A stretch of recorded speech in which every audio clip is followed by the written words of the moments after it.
did you it make you reflect as you usually do and ponder of how far you've come from that picture to today? Yeah, man. It actually happened last night. Me and my girl were sharing pictures, and she sent me some pictures of her, yeah, around the same time frame, 2014, 15. And then I managed to find on an old laptop those pictures, a bunch of old pictures of me, and I was shocked. It's just how much time flies by and how far I've come. Exactly what you're saying. Just if you would have told me in that exact moment where my life would be, I would have told you you're insane, or some of the things I've been through and the experiences I've had. I felt like I've sped run an entire like 10 lifetimes in what, 10 years? It's quite insane what I've gotten to experience. Yeah, my life transformed completely. And at the time, it felt like it was the end of the world. Uh, so that picture was me preparing to drive across the country to come back to Atlanta from California. I dropped out of college. I had a shitty job that I hated. It was during summer break. My girl had left me probably like 6 months earlier, something like that, maybe a year earlier. I can't even remember exactly the timeline. So my girl left me. My job was shit. I dropped out of college, wasted a couple years, still didn't know what I wanted to do. Was unhappy with everything, broke as fuck. And the only hope was going back home to get a job as a project manager for a construction company. And the only seed in my head was I want to start my own business, something. I don't know what, but something. And that was the beginning of basically everything, a huge transformation in my life.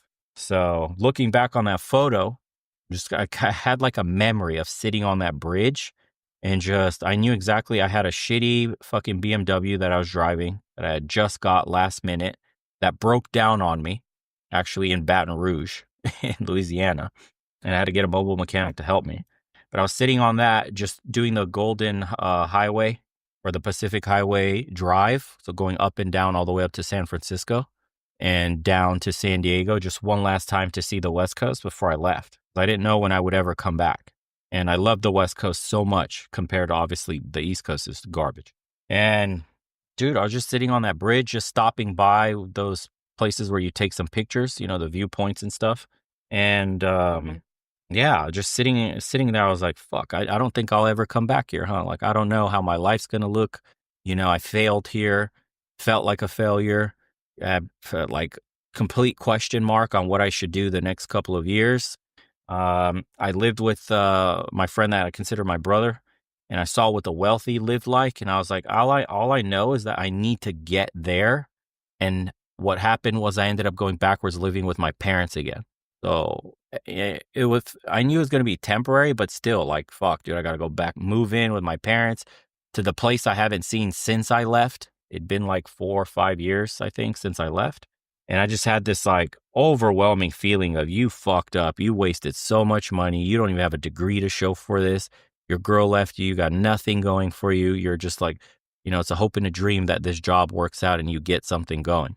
And I do remember telling my friend, I was like, his brother had graduated and he was a dentist and he made more in a day than I was making in a month.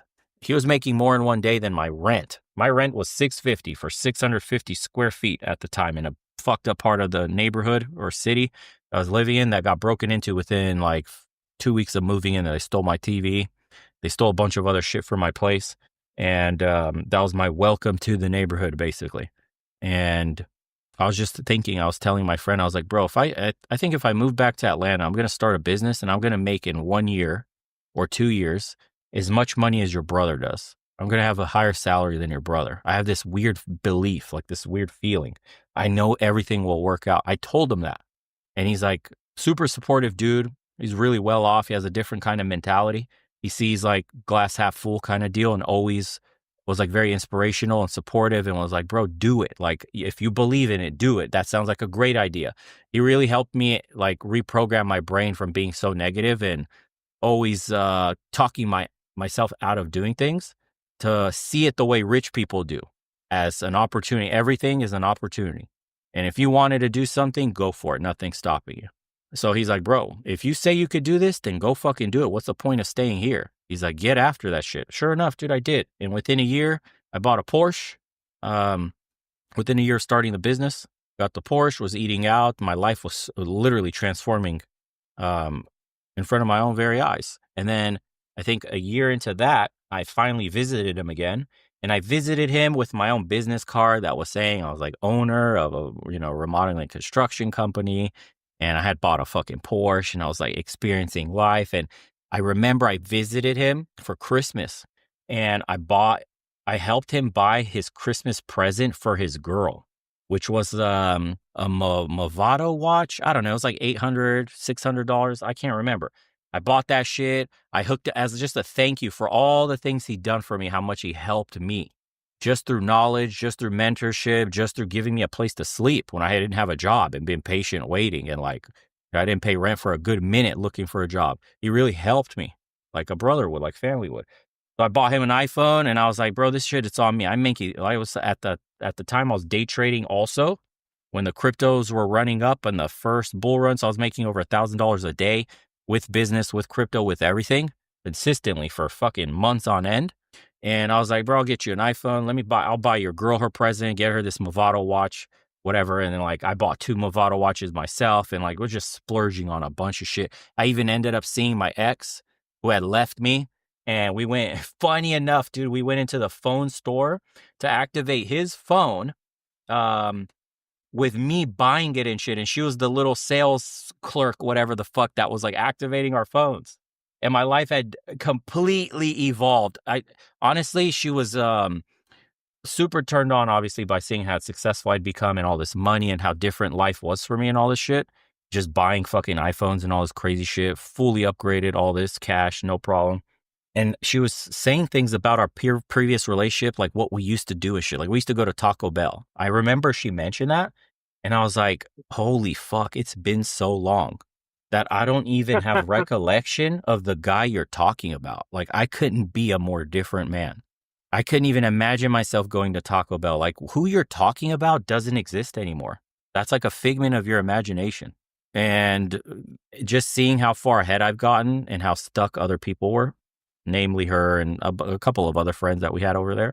Yeah, it was a surreal experience. I got to live the whole revenge thing without really like being driven by it. It's just accidentally. Like we walked in there and she worked there and like had hooked us up on all that shit on our phones and all that. And she got to see what the success was like. And she tried to have like dinner later and all that stuff. And it's a funny story because I went hiking with this other chick. And then she ended up seeing me at the exact, bro, what are the fucking odds? We went to a national park in California and this chick, my ex, was there with some dude, some fucking like simpy ass looking dude, soft motherfucker. And she saw me with this guy at this like, I guess it's a super popular spot to go hiking in the Sequoia National Park. And I forgot what it was. It's some vantage point where you're seeing like 360 panorama of all the mountains. She was there, bro, at the exact day, on the exact fucking weekend, when I took this other girl out there and had a fucking hissy fit. I still remember this shit. I was dying laughing. The moment she saw me and this other girl, she exploded, dude, like Latina rage, you know? She was like, oh, is this where you bring all your bitches? Out loud in front of everybody. And I was like, I learned from the best, because she had her little hoe boyfriend there, or whoever the fuck that guy was. But just laughing like a complete asshole, just like, yeah, I learned from the best. She was silent, bro, just stomped away. The dude, like, simpy as fuck, just following behind her, fucking, hunched over and shit. Like, oh, fuck, I'm going to hear it now on the way home. She's in a bad mood. Imagine that shit. That was a fucking mean drive up there, too, from the town that we were living in. Dude, that was at least like a 3-hour drive, I think. 3 hours, 4 hours. Imagine how awkward that drive home was for that dude. She's fucking fuming, dude. It just ruined her entire weekend. Still. This will show you the fucking how women behave. Still tried to message me to hang out. So that was because New Year's came around. So remember, I visited my friend for Christmas, helped him buy some shit for him and his family, whatever, and his girl. And so New Year's rolls around. We're out in the clubs, whatever, celebrating and she calls me to come hang out with her because she's at a nearby club. And I didn't go, bro. I told her, nah, I'm good. I had a fine ass like Cuban chick that was tall as fuck, super light skin, colored eyes. People were just gawking at her like she was a model. And I didn't even smash that one because she got so disgustingly drunk, dude. I got to take her home. She made my night worse at one point. She was so sloppy and drunk. And I told my friend, hey, call me when I'm at her house because I'm not trying to bone her when she's this fucking faded. And she was like bending over the staircase, trying to get me to do shit. And he'd still like right on cue. He calls me. He's like, bro, there's an emergency home. You got to come here right now. And then I was like, you hear that? Listen, I got to leave. I have an emergency. I don't know what the fuck happened. And then she's like, no, don't go. And I was like, look, I'll call you later. And I just fucking bolted out of there because I had gotten to such a different mind state. It wasn't about getting laid anymore. It's just about being around quality people and seeing her engage in that low value behavior. I was like, I'm above this shit, dude. I'm not in college anymore. I don't deal with people like this. And you made yourself out to look like such a fucking drunk idiot in front of all my friends that you just disqualified yourself from dick. And I left her ass there, dude. Never heard from her again. She was so fucking butthurt that she just got left like that and sexually frustrated. And then I didn't even go see my ex because I was like, I don't want to even open up that can of worms either. And that's all. That was like the story there before I flew back and just continued my life and had just been on a mean, like, upward ascension. Even that was like a little footnote into the shit that I was about to get into and the money I was about to make and the person I was about to become. Yeah, it's crazy. It's crazy to see what happens when you really set your mind to something and just deal with problems as they come. Don't try to solve the bigger picture, but see the bigger picture and work on the little problems that come along the way. One day, dude, you'll just wake up there. You were dreaming of this life and you will wake up one day arrived and you're like, holy fuck, I actually did it. You just have to have the vision, the grand vision for what you're trying to achieve. Make one step every single day forward.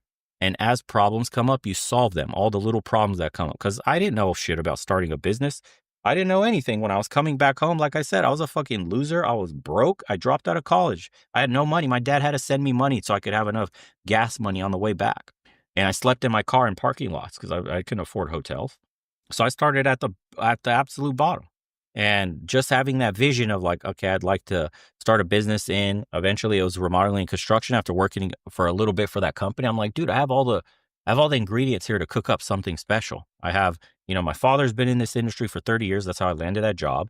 I'm going to this guy's meetings as a project manager and I'm seeing how this multi-million-dollar company is operating internally at all the meetings. I'm seeing what they're budgeting, what they're spending, how they're marketing, the issues that are coming up for them. I'm getting an inside look, and I'm like mentally taking notes on what my company will deal with when I get to this level or how to avoid any of these problems, learning from this guy.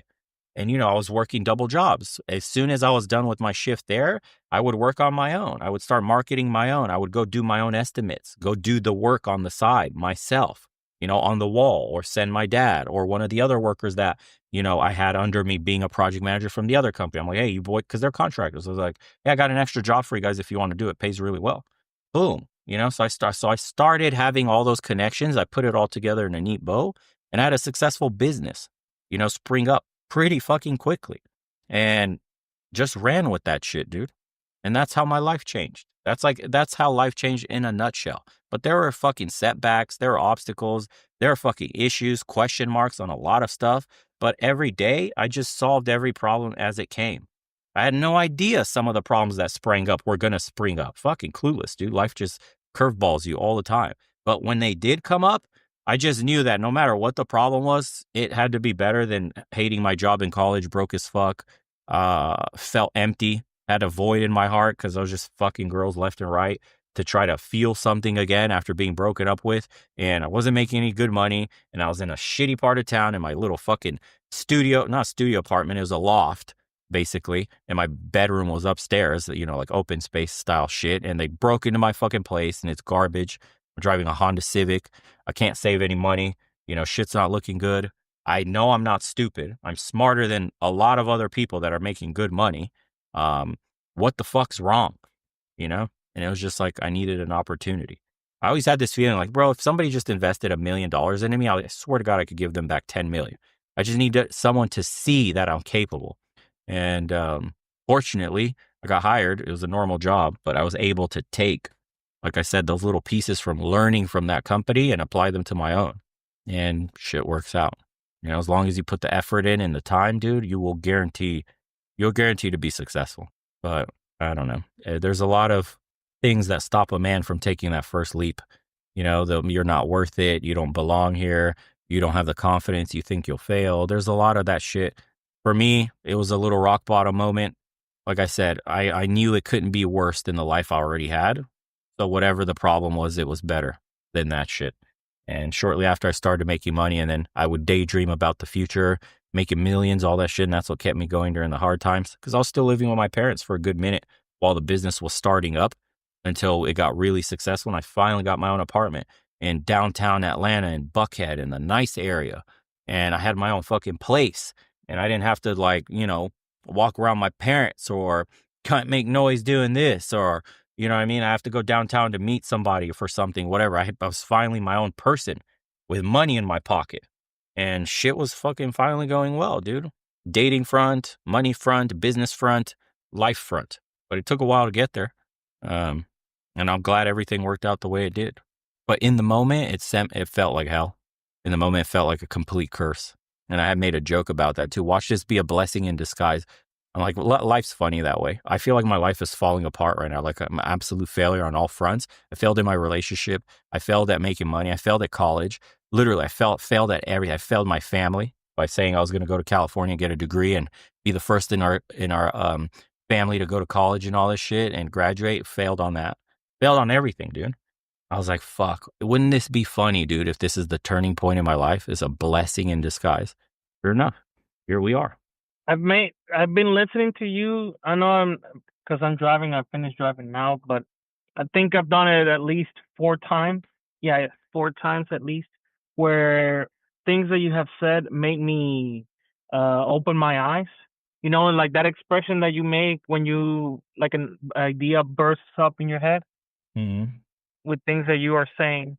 Because I want to use that as reference so that I can point it out for another occasion. But yeah, I was gonna say that when you're all the way you've been going down, if you are down, the only way then to go, the only direction is up eventually. I mean, unless you're dead. That was very inspirational listening to you speak because I've been feeling down and stuff like that and doubting myself. And then listening to you, to your experience, has made me think of things that have been currently happening with me, like using things to escape, to fill a void in my heart. What's going on, fellas? How's everybody doing today?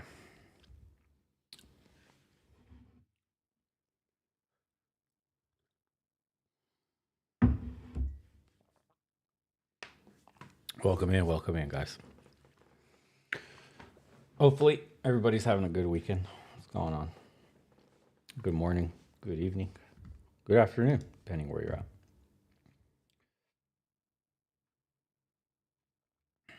If you want to see more stuff like that, it's on the second channel, by the way. Or if you want to be a part of the calls, for anybody wondering. It's on school. Here for the gooning jokes. I think the Goon Queen's still offline.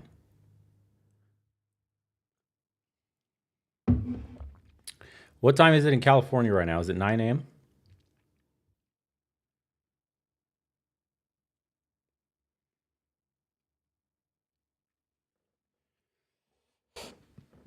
Mm, 9 a.m. All right, dope. Okay. Let's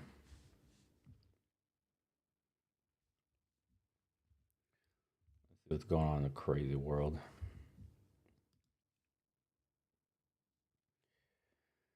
You're all gooned out today? No bueno, my friend. You just lost so much power. All right. Start with an easy one. A nice warm up. This guy's asking if life is life better in the good old Europe or America? The first time I visited Europe, I had no idea what to expect. Well, that's kind of a lie. I did have some semblance of an expectation for what Europe would be like. You see, growing up, I had been led to believe, I had been conditioned to believe that the United States of America was unequivocally the greatest country on earth, and every other country was vying for second place. And every European country was no exception to that rule. So when I booked my flight from LAX, Los Angeles, to Valencia, Spain, a city that I had never even heard of prior to my girlfriend moving there. I fully expected Valencia to be a drastic downgrade from LA and the rest of the US as a whole. Surprise. And then I actually landed. And when I landed in Valencia, it was nighttime, so I couldn't really see much of the city from the plane. But as soon as I got in the taxi and started heading over to Senator Park Central Hotel, I knew immediately that everything that I had been taught to believe about other countries was completely and utterly wrong. Some of the first few things I noticed being in Valencia were, first of all, the infrastructure. The infrastructure immediately stood out to me. I remember being in that taxi, and again, it's nighttime, so I can't see very much, but being in that taxi, taking that probably 20-ish to maybe 30-minute drive to the hotel, and not feeling any potholes along the way. And I remember thinking, wow, that's pretty interesting, because there is nowhere that I've been to in the US that is devoid of potholes. So I'm thinking, okay, Phoenix. Spain, or at least this place, this stretch of road Phoenix has some nice roads. in this particular city in Europe doesn't seem to have any potholes. That's interesting. And I also noticed that the lines in the road were more clear. And the next day I woke up and I walked outside and I realized, wow, all of the infrastructure is better. They have dedicated bike lanes. They have this whole bike share system in that particular city. The buildings seem like they're more well maintained. And just all of the infrastructure in general, even down to the parks, they all looked better than what I was accustomed to seeing in the US. And not only that, but the urban planning was better. This is recent too, 3 months ago. So I wonder if he's going to talk about mass migration. You see, there's no point in having bike lanes if they don't actually take you anywhere. In the US, in a lot of cities, especially the city that I grew up in, the DFW area, you can put bike lanes there, but because everything is so spread out. There you go. See, that's the key. When you have to talk about infrastructure, what a lot of guys don't mention when they're overseas is how compact and small Europe is in relation to the United States. It's hard for a European to fathom the vast distances that you have to travel for something like a gas station or a fucking grocery store. In America, you can walk for an hour and barely get out of the suburbs, barely reach the first grocery store. In Europe, I can walk 2 minutes from where I'm at right now, literally 2 minutes down the street. There's a major grocer, like a fucking, like a Kroger. You don't have that in the United States. Cars are a necessity. I could walk to gas stations. I can walk to bus stops. I can walk to hospitals. I can walk. Listen, we dropped my girl's car off because it needed to get something fixed. And when you're saying I got to drop my car off to the dealer in the United States, you're like, fuck, bro, I got to go all the way to the dealer. That's probably 40-minute drive minimum, right? We walked there, got there in 40 minutes walking. Turned out the dealer was technically like 1.5 miles away, but that shit is like the other side of the city practically. It's insane. Europeans just don't know how massive an American city is. The amount of space that exists is mind-boggling. Likewise, when an American gets into Europe and they're in these super walkable places where really fucking scooters, mopeds, bicycles, skateboards and shit, electric scooters, all this could take you around everywhere where you need to go. You don't even need a car in Europe. You could walk everywhere. You could most likely take they have a very well-developed like bus stations, subways, shit like that costs nothing. Like cars are luxury, optional shit. People have no idea. DD sent $5. Not if you're a New Yorker. Lol. Yeah. Even then, New York is fucking massive too, by the way, compared to European cities, and the way it's spread out and how it's subdivided and there's sections, like the business district, all that stuff. Yeah, Chicago, same thing. When I visited Chicago, I was like, holy fuck, dude, this is overwhelming. But yeah, not my cup of tea. I'll choose a European city over an American city any day if we're talking city life. But if we're talking about suburbia, America crushes Europe, hands down. Hands down. It's not even close. Like, talk about privacy, talk about space, and the infrastructure is there to support suburbia. Once you get out of the mega cities in Europe, it turns to shit. Infrastructure falls apart. You can't really get anywhere with those bike lanes. At least I'm speaking for Balkan Europe. So I remember being utterly surprised by the urban planning there. And this was before I found out about not just bikes and the automotive companies lobbying the politicians to implement zoning laws to prevent this more dense urban environment that's bikeable and walkable and accessible by public transit. But we'll talk more about that later. I also noticed that the safety was on a different level. I remember, again, it was nighttime when I arrived, and my girlfriend was walking to meet me at the hotel, and I was absolutely petrified because back home, especially in a place like LA, you don't walk alone as a woman at night like that. You just don't do that. It's not in your best interest. But as the days went on, with my girlfriend and I being in Valencia, I found that we could walk around safely at night, and it was never really an issue. I never felt unsafe, in part because there were always more people there, but also because I knew that the threat of gun violence or violence in general was exceedingly slim. And again, as the days went on, that became more and more apparent to me. And not only that, but all of this that I just mentioned came at a lower cost of living. So not only was it a better place to be, but also it offered a lower cost of living. And mind you, I was coming from LA, so LA is obviously an extreme example, but it was a lower cost of living than anywhere that I had personally been to in the US.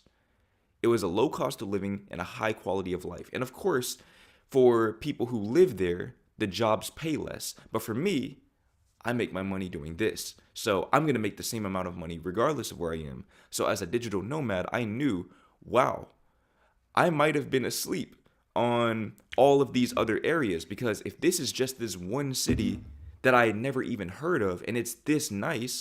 Someone said free speech is better than any European city. I agree with you. Europeans take some of that shit for granted, including guns, especially if you're in the UK. Someone said my audio is much louder than the video. Good. I hope it is. I hope I come across clean for everyone. What about all of these other places? And I took that question with me as I got back on the plane and headed back to the US via Zurich, Switzerland, which, even though I only spent 1 day in Zurich, also proved to be very, very nice. Zurich. And it sort of incorporated an element of wealth that I felt like Valencia didn't really emphasize that much. And that was one thing that I was a bit concerned about with being in Europe and the collectivist mentality, which I'll also touch on later on in this video. But I think his voice is just I soft. was concerned that wealth was less attainable, and also you just couldn't find environments that felt wealthy, that emanated wealth, like you could in LA or New York or Dallas or any other large American city. But when I went to Zurich, I'll fix it. I was only there for around 22 hours. That fear instantly dissipated. I didn't even have to leave the airport to feel the wealth just literally radiating from all of the walls. And if you've been to Zurich, then you know exactly what I'm talking about. It just emanates wealth. But also, everything else that I mentioned about Valencia applied to Zurich as well. It had better infrastructure. Okay, the roads were pristine. Now. The public transit was pristine, top notch. The urban planning was immaculate. And the safety was off the charts. In fact, I think Zurich is statistically one of the safest cities in the whole entire world. Why is it safe, though? Why is it safe, bro? Please, why is it safe? The cost of living wasn't exactly very low, but it didn't seem any higher than what I was accustomed to. Actually, they're kind of insane over there.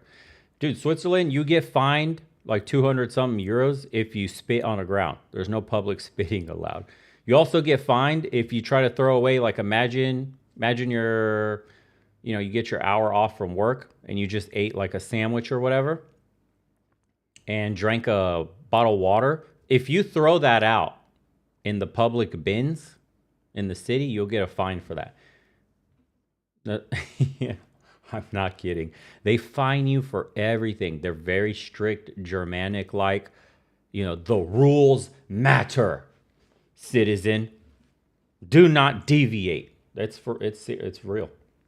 It's a bit too structured for me. There's not enough breathing room. But for people that like rules, order, I guess it's like the perfect society, practically. In the US. So when I landed back in LAX, I arrived in LA after being in Europe for 2 weeks. I thought that I had experienced culture shock when I arrived. Also, food is so expensive. There's documentaries that show people on the French border, I mean all over. They've basically put for Americans in here super Walmarts. They're called Carrefours or whatever, like hypermarkets. Basically super grocers, right? And they put them in right on the border, guys. Like you're crossing from Switzerland over to France and right there it is. Because it's much cheaper to go shopping there and bring your food in. The problem is there are limitations on the food you could bring in. Meat is a very big one. Meat is much less expensive in France. So what the people do, that live there or close by, they'll go through the border checkpoints, come back, and there's meat smugglers. You think how we're smuggling fucking coke and weed and shit all over the United States? They're smuggling meat. Meat. I saw people with sausages. I saw people with fucking steaks, with cutlets, with all sorts of shit. And they're coming back and getting fined thousands of euros, thousands of fines. And then there's one certain scene where this old babushka, this granny, she's like, but I didn't know. And she's like, no, I'll take it back. I don't care. I'm not paying. So she turns her car around and she tried to find another way to get back in. And the cops were already waiting for her ass there. That's crazy. So yeah, if you want $18 coffees, $20 coffees, meat being like $20 a pound and uber expensive property that you'll never own. Dope. I mean, look, dude, Switzerland's great. They have an incredible federation there of all those little Swiss cantons where the people actually have real power. They have like a republic where people actually vote on things that matter to them. That's why it's run so well. But you got to have buku amounts of money. It's no joke. In Spain. But the reverse culture shock of going back to the US was 10 times as strong as the initial culture shock that I experienced Shout out to Cleveland. by going to Europe. Because I remember the first thing that stuck out to me Oh, that's a good question. Kevin Flint sent $5. Bo, has YouTube been worth it? About to start it alongside my 9 to 5. Bought my equipment, made channels, just setting it up and I'm nervous. Any advice? Hit the record button.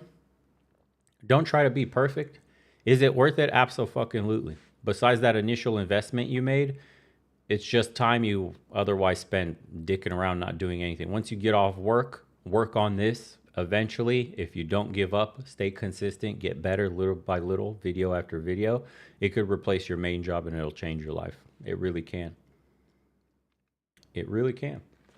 YouTube's not as hard as people make it seem. It's just people overestimate what's considered decent.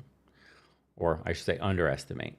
They overestimate their own skills and put out dog shit. I mean, listen, if you're real, if you come across authentic on camera, you're bound to blow up. People have parasocial bonds and a need for connection more today than they ever have. Well, that's why you have videos of guys in cars, literally with a cell phone camera, just having a conversation, either about what they're struggling or some motivational shit, and they get hundreds of thousands of views off one video. That's it. That's really what it is, guys. If you come across naturally on camera, you don't try too hard, you don't try. Just be normal, bro. Just speak there. It's weird in the beginning. You're going to feel very strange. You're going to feel... It's odd to be on camera. It's weird to get recorded. Until all things, the body gets used to it. You acclimate, and then I can come in my fucking pajamas on here. I don't give a fuck. I've worn, crazy weird snow hats on here with my fucking glasses looking like a complete clown. I don't give a fuck. get on here shirtless, you do whatever you want. At one point, it just doesn't matter. It's like looking at your screen and talking. So, it is weird in the beginning because it's unusual because you're not used to it. Once you acclimate, it's fine. Speaking on camera becomes normal. Just like streaming was weird the first time. You're like, oh fuck, dude. What if chat roasts me? What if I say something stupid? What if they don't like me? Who cares? Who gives a fuck? Everybody here is just dicking around. We're having fun. It's live. Nobody cares. Nobody really cares. If you're not feeling it, just turn off the fucking record button. Same shit with videos, bro. Just keep it pushing. Haters are gonna hate. No matter what you do, haters will hate you. And that's a great thing. When you start getting hate, you're doing something right when you have haters. If nobody's feeling your shit and you're invisible, that's when you need to feel bad. I don't feel bad at all for people, hating on me, saying stupid shit. I'm like, good, it's reaching people. It's reaching the right kind of people. People that aren't normally here to watch what I say. So that's a great sign for me. Positive. More haters, please. More. Keep on hating. Get over here. Being on the plane, having the window seat and just looking outside, was seeing how spread out everything was.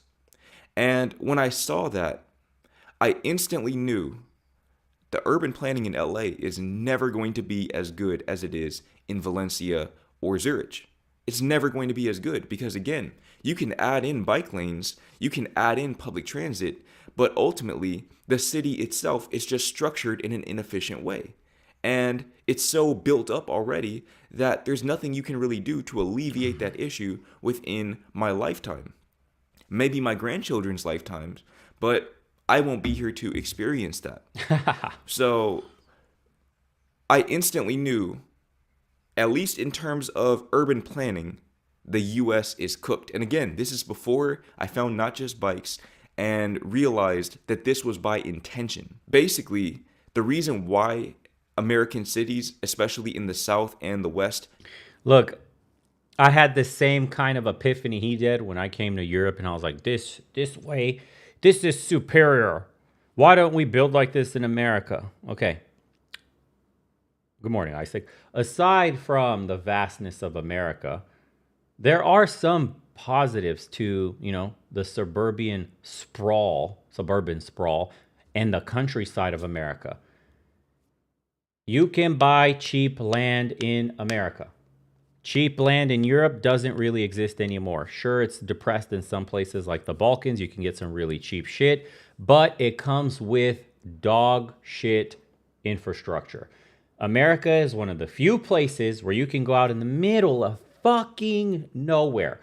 I mean, you can drive on a perfectly built interstate highway for 40, 50 minutes and go way the fuck out somewhere away from everybody and be absolutely left to your own devices with cheap ass land, and you're only 60 minutes away from like a tier 1 city, like Phoenix is, for example. You could drive 1 hour north, be in the middle of fucking nowhere, but down south in Phoenix, dude, you have a tier 1 city with tier 1 hospitals, tier 1 emergency wings, everything, all the doctors you need, everything. If you go an hour away somewhere in Europe, you're in the middle of fucking nothing. Infrastructure is falling off a cliff. There's no doctors to save your ass. Birthing a baby, good luck. Better do that shit at home anyways if you have complications.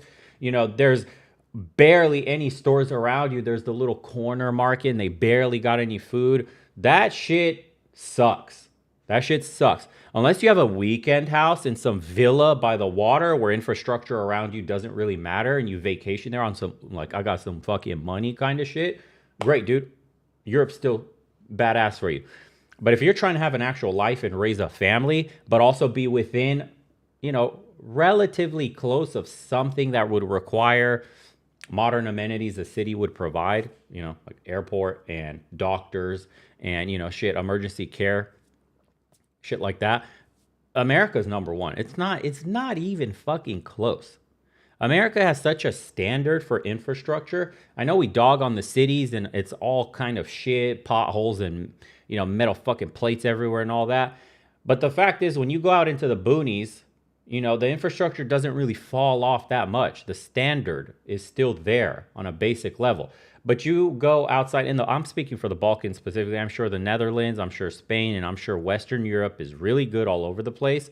But when you go out of the major tier one cities, like when I was living in Romania and Bucharest, and you leave to go, it turns into fucking shit, bro. Absolute shit. I say this as a Romanian myself. Like, Romania looks like fucking shit outside of Bucharest. Apart from nature, beautiful country, absolutely. But we're talking man-made infrastructure only. The roads, the fucking little villages that are dying, where there's like nothing but babushkas and old grandpas left. The kids had already left. People have moved. There's like communities that are fucking dying. You can see it, bro. You can see these old people that are like 95 years old, you know, barely hanging on to life and shit. They look healthy. They're hanging on. They're out there working on their garden. It's very nice to see that shit, but they're alone. So you drive through in the Balkan Europe through all these little villages as you're going wherever it is you're going between the tier one cities. And you can see that it's dying out. Those places won't be there anymore. But America, you know, America has its places that are dying out too. I'm not going to say it isn't. Like, you go to the Midwest and shit in the middle of nowhere, you see these boarded up fucking what little mining towns used to be and all that shit. Yeah, it looks like shit also. But the difference is there's still economic potential within that zone. In Europe, it's basically concentrating within the cities. Yeah. Tend to be so spread out is because these cities were built after the invention of... Plus, look, you can actually live in the middle of nowhere in America, and with the advent of the internet and online businesses and remote work, you can make a great living. In Europe, it's really hard. If you live in Romania and you start an online business, you have the Romanian market to sell to, assuming you don't know English. And then if you wanted to move into the next place, like Bulgaria, you need to do everything again in Bulgarian. And then if you need to move and open up in Germany, for example, not move, but just open another branch, you got to open up in Germany and deal with German laws and rules and regulations and languages and hire out a team there that can speak, you know, German, all that. But in the United States, it's all the United States. Every state is America. Everybody speaks English. The European Union is like a broken, retarded version of the Federation, which is America. They're what they want to be what America is, but a dumb version, hobbled together by bureaucracy. That's why America runs so much better. Someone said, glad roundabouts are not taking over. You learn to love them. Actually, they're pretty good for traffic. I don't know if the average American can handle them, though. of the car. And listen, I'm not one of those people who is completely averse to cars. I like cars. And honestly, as a car guy, I feel like Europe provides a better driving experience than the US. Because again, the infrastructure, the roads are better. But that's a different discussion for a different day. Aside from realizing that the urban planning would never be as good in LA as it was in Valencia, which in many ways, when you consider the palm trees and the weather and the beach, Valencia felt like an alternate reality version of LA. So arriving back in LA... Yeah, well, LA is a shithole. No offense. I live there too. LA is a Ivy shithole. Intia sent $4.99. Welcome in, brother. America's 50-50 is insane genuinely. You could be shoulder to shoulder like compact sardines, drive 30 minutes down the road and it looks like an RPG. Yeah. Look, there's trade-offs. Wherever you go, there's trade-offs. Nowhere is perfect. I have yet to find the perfect society. You have to give something up. Even in what you consider perfectly run cities, think Dubai, think somewhere in Switzerland, right? Geneva, Zurich, whatever. There's still like personal freedoms aren't there. You get fined for fucking breathing the wrong direction. Rules and fines for having music too loud after 7 o'clock. Thousands of fines for the smallest thing. There's always something. So even if you go into a place that's like perfectly governed, there's an issue that you may run into. For some people, I honestly think that we are, I wouldn't say predisposed, but I think there are people with natural inclinations that go towards certain systems. There are some people that genuinely would probably do well in socialist countries and they should move to the socialist country for the socialist breaks. There's other people that are, very capitalist oriented with a capitalistic outlook on life and they do really well in capitalist systems. Other people like, more patriotic nationalism And, you know, they do well in systems like that, like a federalist system like the United States. It's a mix of a little bit of like federal rights with state rights, you know, and a capitalist system mixed in where the states are all trading with each other. And, you know, some people prefer that kind of shit. Let me do me, you do you. And if you have something of value, we could trade with something of value that I have. Other systems, or I should say other people, have a more like communist mindset. And they legitimately like state power, you know, equality enforced. And, you know, everybody gets to be on the same playing field no matter what. And people are mentally wired for different systems. That's why you see people failing in a capitalist system, failing in a, you know, socialist system, failing in whatever system we have, right? Because their brains aren't wired for it. I'm starting to realize that we are that different on a fundamental level that you need to actually travel around the world and find the kind of governance that just resonates with you the most. LA was very strange for me psychologically because it almost felt like I was stepping into a dystopian version of Valencia, Spain, where not only was the urban planning just a complete afterthought, but also because of the very high cost of living and the overall individualist, every man for himself mentality that I will touch on here in a second. Yeah, I prefer my welfare state to be a bit nationalist. Just saying. The homelessness was just out of control. And it was only then that I realized, being in Valencia, I had only seen maybe 3 or 4 homeless people in those 2 weeks. On the bus ride back from LAX to Van Nuys, which is in the north part of LA, it was maybe an hour of a bus ride, I saw more homeless encampments than I saw in my 2 weeks in Valencia. And I don't think I saw any homeless people in Switzerland.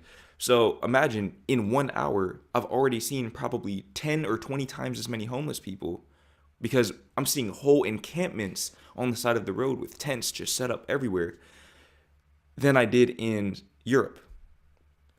And it's not like I was just in one area in Valencia. I was going around with the bicycle. I was exploring. So that really blew my mind coming back. But then, to cap it all off, the cost of living was just astronomically high. I remember going grocery shopping for the first time. I went to Target, and the amount of money that I spent to get myself canned food, tortillas, granola, peanut butter, and bread, and maybe bananas or something like that. And the amount of money that I poisoned. spent on that, so basically a step up from prison food, was more than I had spent to get myself and my girlfriend groceries. And I was getting us healthy foods. I was getting us salads, fresh fruit, green juices, things of that nature. And I was spending less money for both of us. So I realized pretty quickly that, hey, maybe the US is not all it's cracked up to be. And I didn't know it in that moment, but I subconsciously made a decision that I was going to move to Europe. Now, a big part of the reason why this was because my girlfriend was born and raised in Europe. And Aha! Come on, man. You let in with all this infrastructure talk and bike lanes, and we just know, man to man. Man to man, can we just skip the bullshit? I'm sick of this shit. Motherfuckers are out here selling me on infrastructure and bike lanes when it was all the clammy. Slammed shut on his pipe and that was it. My girl lives here, so that's why. Okay, dude. Lead with that. Come on. My God. All for the clam. Can we stop? Can we stop with this? 678,000 views. Jordan Green, love you, bro. But lead what you baited me halfway in the video. I see the smile on your face, big dog. She sucks that shit straight up. Straight up. Like the chrome off a Chevy. Isn't that the saying? Come on, man.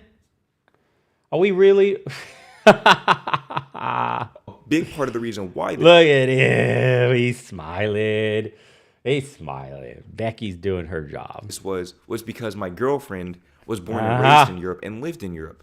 And I just felt like we would have a better quality of life being in Europe together than in the US together. So when my girlfriend polishing. returned to her home country of the Netherlands Ah, from Valencia, Spain, after being there polish. for, I think it was 5 months for her internship, we started creating somewhat of a plan to get me to the Netherlands.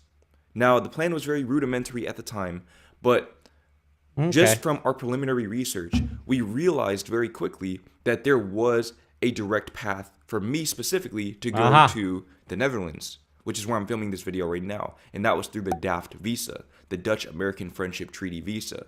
Basically, this visa is for American Okay. entrepreneurs who are looking to set up Climaxing. shop in the Netherlands. And I said, okay, I'm going to take that visa. I'm going to use that visa because I'm already an entrepreneur anyways, and I am going to move to the Netherlands.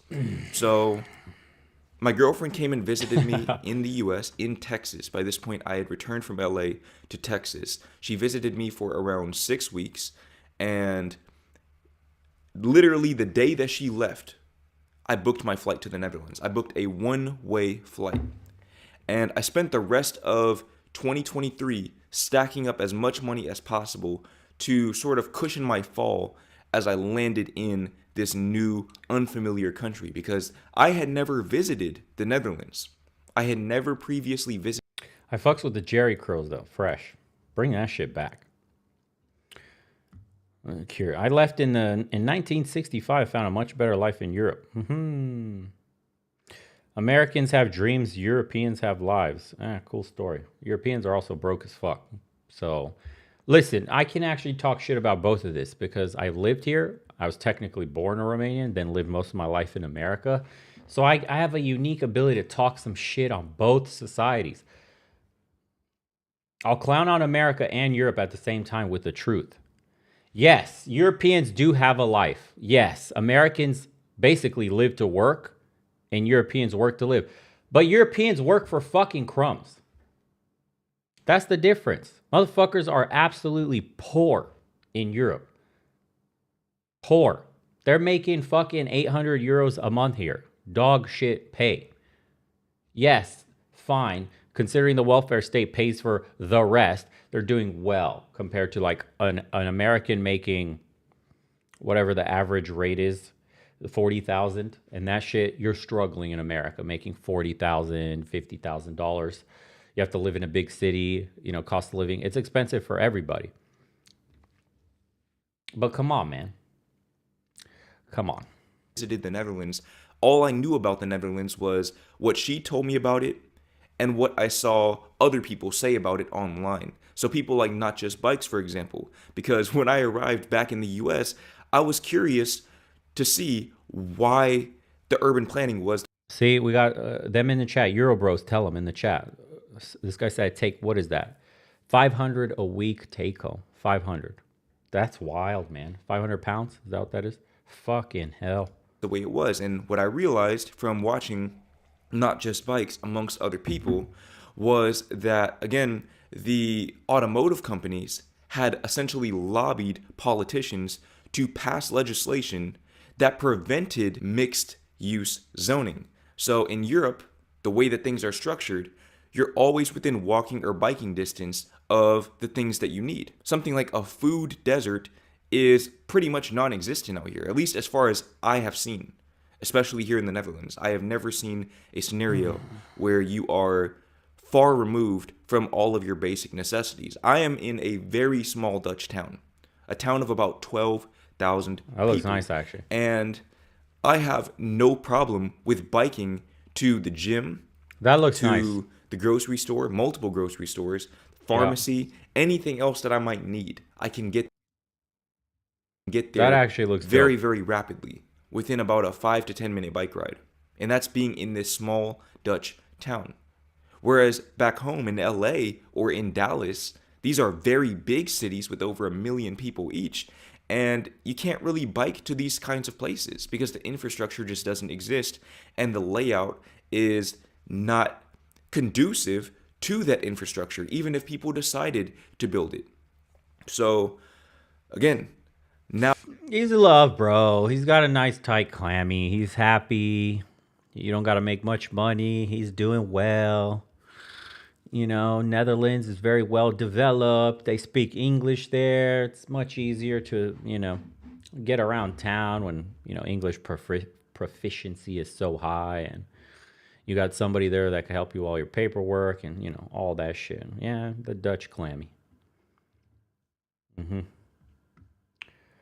Hey, good for bro. He went on overseas. He found out something. He liked it. He decided to stay. You can't hate on that. You really can't. More power to you. All right, what else we got?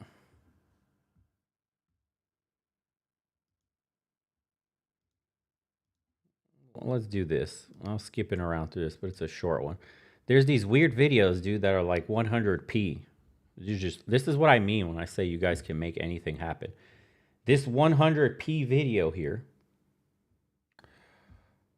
got 1.2 million views in 7 months. Do not be afraid. You should do that. This guy did it in, look at the fucking quality here.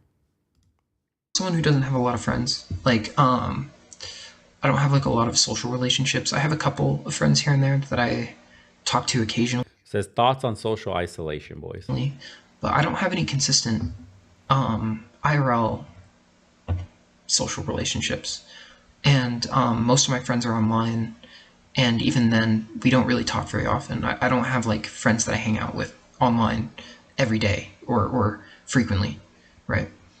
And I just thought I would talk about like what like social isolation at this level is like, because I think it's an interesting perspective, because I don't think a lot of people have this perspective.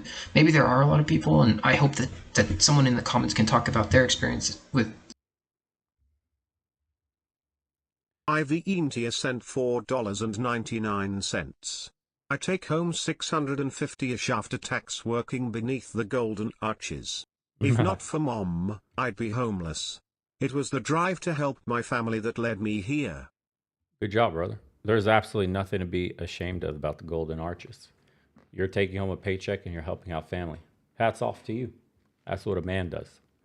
So keep your head up high, keep hustling, keep working, keep looking for a way out on a longer time scale. Yeah, absolutely. Nothing but respect for you, my friend. Social isolation too. But the biggest thing is I have so much time to really consider myself and to really figure things out. And that's a good thing, right? Because I can really kind of understand what is for me and what isn't, right? And who is for me and who isn't. And when you have the silence of no social relationships, or little to none, right? You get the whisper, you get the through the grapevine effect, where you can kind of hear underneath everything what people latently think about you, right? He's because very well spoken. You don't have all these other people saying directly to you what's going on in their life, or seeding you with ideas that they have about you, right? I can just sit for a long time and sort of hear underneath everything what is going on. And I have kind of an observational perspective to where I can kind of observe things, right? The negative is I am now extremely socially, like, retarded, for lack of a better term. Like, I am very socially backwards right now because of the fact that I haven't really interacted with people in a long time, right? At least consistently, right? Maybe one off here and there, and I'm so excited to hang out with someone that I feel like I'm off-putting. So, yeah, I just think that, like, how do I put this? I think I have to just put myself into more social situations to where I can interact with people more. But that's hard to do. It's hard to do because I don't really get along with a lot of people. And a lot of people get on my nerves. So it's just kind of tough finding valuable social relationships in a world where it's like everyone's kind of inundated with NPCs. content, and it just everything's kind of awkward. NPCs, bro. That's what he's talking about. You can't have genuine connections with people today because they're absolutely fully immersed in brain rot videos.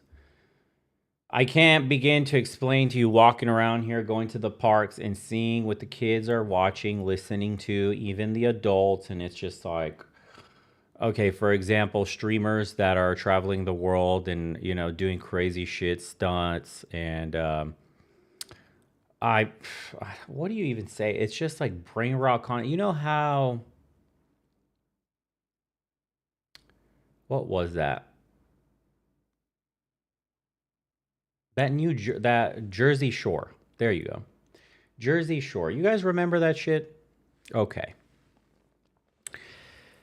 It's basically worse than that, what we're dealing with today. We got Jersey Shore condensed in 30-second snippets, nonstop, infinite scrolling on your timeline. Just the most brain rotted, neuron degenerating content, and everyone talks about it. Everybody is enthralled with this. Like, dude, it's like that hypnotic fucking toad from what show was that? Futurama, the Hypnotoad. That, I think that's where that was. And people are just hypnotized by their phones and the dumbest shit ever, and that's all they can talk about. And that's all they can reference every day. So like, imagine you will come off as like a fucking weirdo if you try to talk about something genuinely beneath the surface of what's going on in society, or, you know, something more philosophical, or something on a deeper time scale, or genuinely have a conversation with somebody that's apart from, did you see what just happened in XYZ? It's crazy. And it kind of sucks. But what are you going to do? I just think that, like, being as isolated as I am, it's taught me a lot about people because I've been able to observe people quite a bit. And that gives me sort of a social superpower once I get back into interacting with people frequently. But yeah, it's tough. It's not something that is very easy, and I think that I don't wish serious social isolation onto anyone, because it is something that is not easy. Yeah, but yeah, those are just some thoughts on social isolation. Yeah, it's not easy on the mind to be isolated in this manner. I think there was a study that said it's the equivalent, being socially isolated is like smoking 15 cigarettes a day. I don't know how they came up with that number. It must be stress on the system or something, but we're social animals. To be around people actually de-stresses you. I know there's some people that say they can recharge by themselves. You can, up into a point, and then you need a little bit of connection with other human beings. And then you can go back and retreat, re-energize like a battery. You know, you can't stay on full. If you're an introvert, you have to discharge your battery a little bit to recharge it again. So it's like a back and forth. Some people recharge their batteries when they're out with people, right? So it just depends. But to be in one extreme where you have no connection to anybody, or another one where you're just constantly, you don't even have time to yourself. Neither is good in their extreme sense, but we need to balance. So, I mean, I think, unfortunately, in society today, dude, this social isolation issue for men is becoming more and more commonplace. Like, this isn't even an ugly dude. Like, this dude, he looks like he has blue eyes. He plays fucking guitar or something. He's got something else here, some other equipment. And he's probably a really fucking interesting guy to talk to. Clearly, he's very well spoken. He's not stupid. Yeah.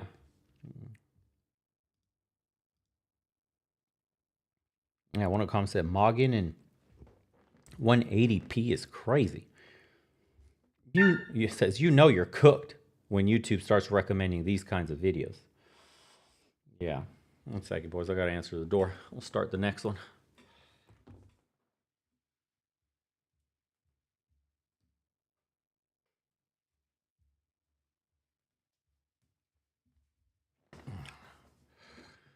All right, we're back. 180p, they're making fun of him like as if it was 1080p. Because he's got a straight fucking potato that he's recording on. Beyond potatoes. But anyways. Bro is mogging in social isolation, yeah. All right. Let's see what the good doctor has to say. I'm Dr. Orion Taraban. I'm Dr. Orion Taraban, and this is PsycHacks, Better Living Through Psychology. And the topic of today's short talk is how I know what women want. So this episode was inspired by some of the comments that viewers left in response to my recent solo interview on Soft White Underbelly, during which, among other things, I talked about what women want, a subject that I've previously discussed on this very. Thanks, Fisher. You Fisher 89 cent $10. Not all hope is lost. I work at a state park in WV, and I see kids actually playing on a daily basis. And the number of kids riding bikes is crazy, almost unable to drive around to do my job. I believe you, but I had the exact opposite experience in my neighborhood where I grew up as a kid. Unfortunately, everybody drained out and disappeared. There's no kids outside playing football, basketball, tag, anything at all. Nothing, nobody. No kids in the front yard, kicking a ball around. It's empty, completely sterile. Meanwhile, when I was a kid in the same neighborhood, there were dozens of kids from multiple neighborhoods forming little gangs where they're all playing with each other. Multiple groups of kids. Some, the kids in the cul-de-sac had their own group they were playing with, and the other kids on the other side of the, same exact neighborhood were playing with, their friends that lived a few houses down. A lot of that has disappeared. I'm glad it's still present in some, parts of America at least, but golly, dude, it's becoming more and more rare. The fact that we have to say not all hope is lost just shows you how far back we have went. Channel. Mark titled the talk something comparable. In any case, I'm fairly convinced that the vast majority of negative comments that this interview received were simply reactions to the optics associated with the interview, namely that I was a man speaking about women's desires. How could I, a man, possibly know what women want? I've never been a woman. I don't know how women think. I don't know how women feel. So what misguided arrogance must I possess to presume to answer this question? Now, there are a number of reasons why this kind of reaction is actually very concerning, both with respect to epistemology and with respect to social dialogue. But we're going to pass over these for now. In this episode, I'm simply going to respond to the objection on face value and explain how it is that I, in fact, know what women want. And if you listen very carefully, you'll potentially be able to advance your understanding of human beings in general. Let's get to it. So the main argument in support of dismissing my perspective is that I, as a man, cannot possibly know what it really feels like to be a woman. And I agree with that predicate. I don't know what it really feels like to be a woman. That's true. But we can also extend that statement to literally everyone. I can't feel anybody else's feelings. I can't experience anybody else's life. And that means that I do not know, cannot know, what it really feels like to be anyone else. And Isaac sent $5. I'm changing up my diet. I tried carnivore before, but I need variety, so I'm giving paleo a try. I'm actually making some bacon-wrapped asparagus now. Well, that's fire. Yeah, I don't recommend carnivore long term. I think meat, veggies, fruits is plenty. Meat and fruits if you really want to reduce it, but you'll do well on paleo. That's what I eat: meat, fruit, vegetables. That's it. It's certainly not true that men simply understand each other due to the fact that they share a gendered experience of reality. Because whatever that gendered experience is, it's not the same gendered experience for all men. Similarly, women typically don't get together and sing kumbaya over their shared womanhood. In fact, in the diversity of human experience, there are probably some men who are more different from me than some women are. The point is that experience doesn't neatly organize itself around the identity categories that people create.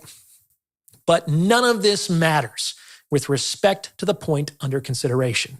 And why doesn't it matter? Because I don't need to know how a woman feels in order to know what she wants. I will say that one more time. I don't need to know how a woman feels in order to know what she wants. And why is that? Because the truest indication of what people in general, men and women, what people want is not their feelings, it's not their intentions, and it's absolutely not their words, it's their behavior. Observing how people behave. Yes. Always, guys, since day one. Watch what they do, not what they say. Words mean nothing. Their emotions blow like the wind in each and every direction possible, depending on what's happening around them. Period. Behavior. Does my woman, what do you think my woman, she did? Behavior. Any question you have, your gut feeling, instinct, behavior. Why? Because you see her behaving a certain way. Then she says to you, that's actually different. What you saw isn't true. And so my behavior doesn't match my intentions I have spoken out to, and then you doubt yourself. This is the doubt many men have with their girlfriends or their wives when she tells you one thing but does another. You know what you saw. You know what you're feeling. But she told you not to worry about that, or it wasn't what you think it was, or you're overreacting, or you're insecure, or, blah, blah, blah, blah, blah, blah, blah. Very simple. Behavior. Words mean nothing. Behave, especially with respect to scarce resources like time or money, is the most accurate and reliable indication of what people truly value. And guess what? As a man, I can observe women's behavior. In fact, as an outside observer, I'm probably better equipped to observe a woman's behavior than that woman is herself. This is because people have all kinds of blind spots, or more accurately, distortions, that prevent them from seeing themselves as other people do. This is a large part of what makes therapy effective. The Resident Airsofter sent $19.99. I recommend playing Airsoft for people who have trouble socializing. It helps with confidence, team building and communication, as well as tactical skills, gun control / manipulation, keeping you active and fit / ready to act. Oh, there you go.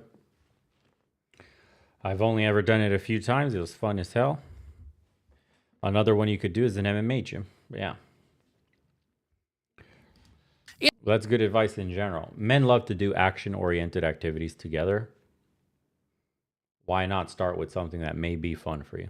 In therapy, you examine. Rip your wallet, though. You may be buying a ton of gear, and then you're going to get into real weapons, and then you're going to go to a shooting range, and you're going to get addicted to that, and the rabbit hole. Examine your subjective experience with your therapist and collaboratively figure out where it doesn't quite line up with reality, which is generally why people suffer. And it is the observation of behavior, not the mutual recognition of a shared gendered experience, that makes this possible. But let's go further, starting with my first premise, namely that people's behavior is the most accurate and reliable indication of what people truly want. Take this hypothetical example. Let's say that you share a new business idea with a friend, and this person is just over the moon with support for your vision. This is going to make $1 billion. Your product is going to change the world, man. I can see one of your widgets in every household in America, and I know that you have the smarts and the drive to make this possible. I believe in you. However, if you ask him if he wants to invest $1,000 in your enterprise and he says something like, I'd really like that. I really want to help you. And I know I'm going to be missing out on something big, but money's really tight right now and I just don't have the funds to invest. But then you learn the following week, he spent $1,000 on a new TV. What are you reasonably going to conclude about what your friend really thinks and feels?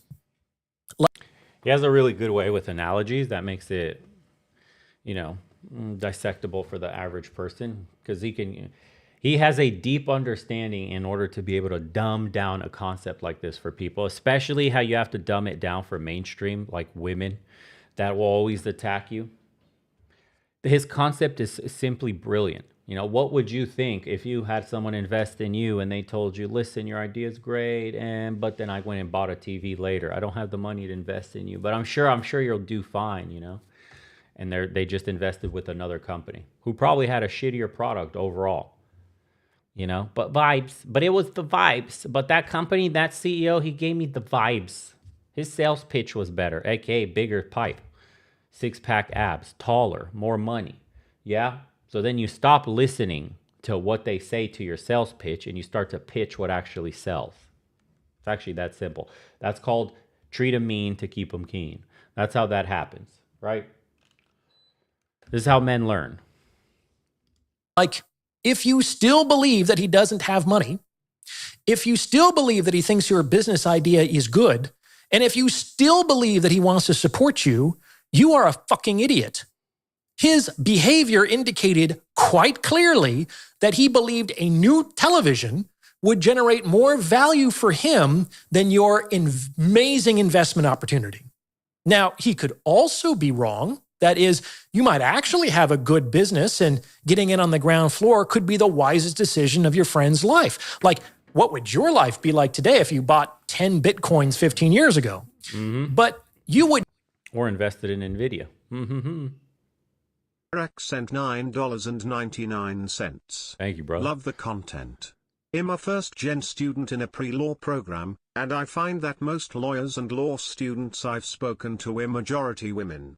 Sometimes I find that I'm only M. It's depressing. That's actually surprising. Pre-law, huh? Well, learn to communicate yourself clearly and mop the fucking floor with them. They don't work as hard as men. They will not dedicate their entire lives to doing casework and busting their ass at the bottom dredges and, making a name for themselves, putting in obscene hours at a firm. But, hey, maybe you'll run into one or two that sucked off some guy and got one of the top spots. It's not fair, but it is what it is. At least you don't have to keep sucking someone off to keep your position. At least you can jump from firm to firm or hang up your own shingle and be your own man and have somebody else take the chrome off your meat stick. We have that advantage.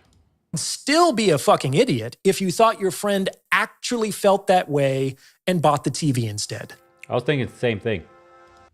Yeah, when I was in college, I was going to be like dentist or law school. That's all. Verbata sent $10.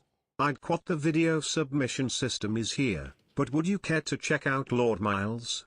He's a British expat starting his legacy in Afghanistan after getting abducted by the Taliban. Started poor. It sounds like a crazy video. Send it at tribeofmen@yahoo.com. I just have like 6-7 videos taken just for the stream and then the main topic typically, and that's how we do it. If you're back form, give priority discrepancy between what someone says and what someone does. You should always, always, always give priority to what they do. It doesn't. Yeah, it's great. What did this get? 214,000 views. He does a really good job of explaining it, but golly, what does it say about our society? How cooked are we? If videos like this, I would like to believe that common sense existed at one point in time and that you didn't have to tell people to watch the behavior of a person. Don't just trust people based on their words. The scamming wasn't as easy. The NPC and the brain rot wasn't as, pervasive as it is today. I don't understand. Our dependence on technology, on the internet, on social media has made us, markedly stupider, right? Isn't it? This is the first generation now, Gen Alpha, where they have a less IQ. Is it Gen Alpha whose IQ is lower than their predecessors now? That's a first. Every single generation has had an increase in IQ, except I believe it's Gen Alpha. I think. Don't quote me on that. But I find that absolutely horrific if our IQ is now starting to drop. So what's causing that? I don't know, dude. Fucking glyphosate, all our fake food and everything, all the media we're feeding our kids. Yeah, maybe COVID had a part in that too. Words are more often used to obscure the truth than to reveal it. The truth is revealed through actions. Yeah. When there's a gap between what people say they want and what they actually do with their time and money, actions tell the real story. Yeah. That's what they say. Watch what she does, not what she says. It's very simple. Common sense, it's not very common. And unfortunately, it isn't. Yeah.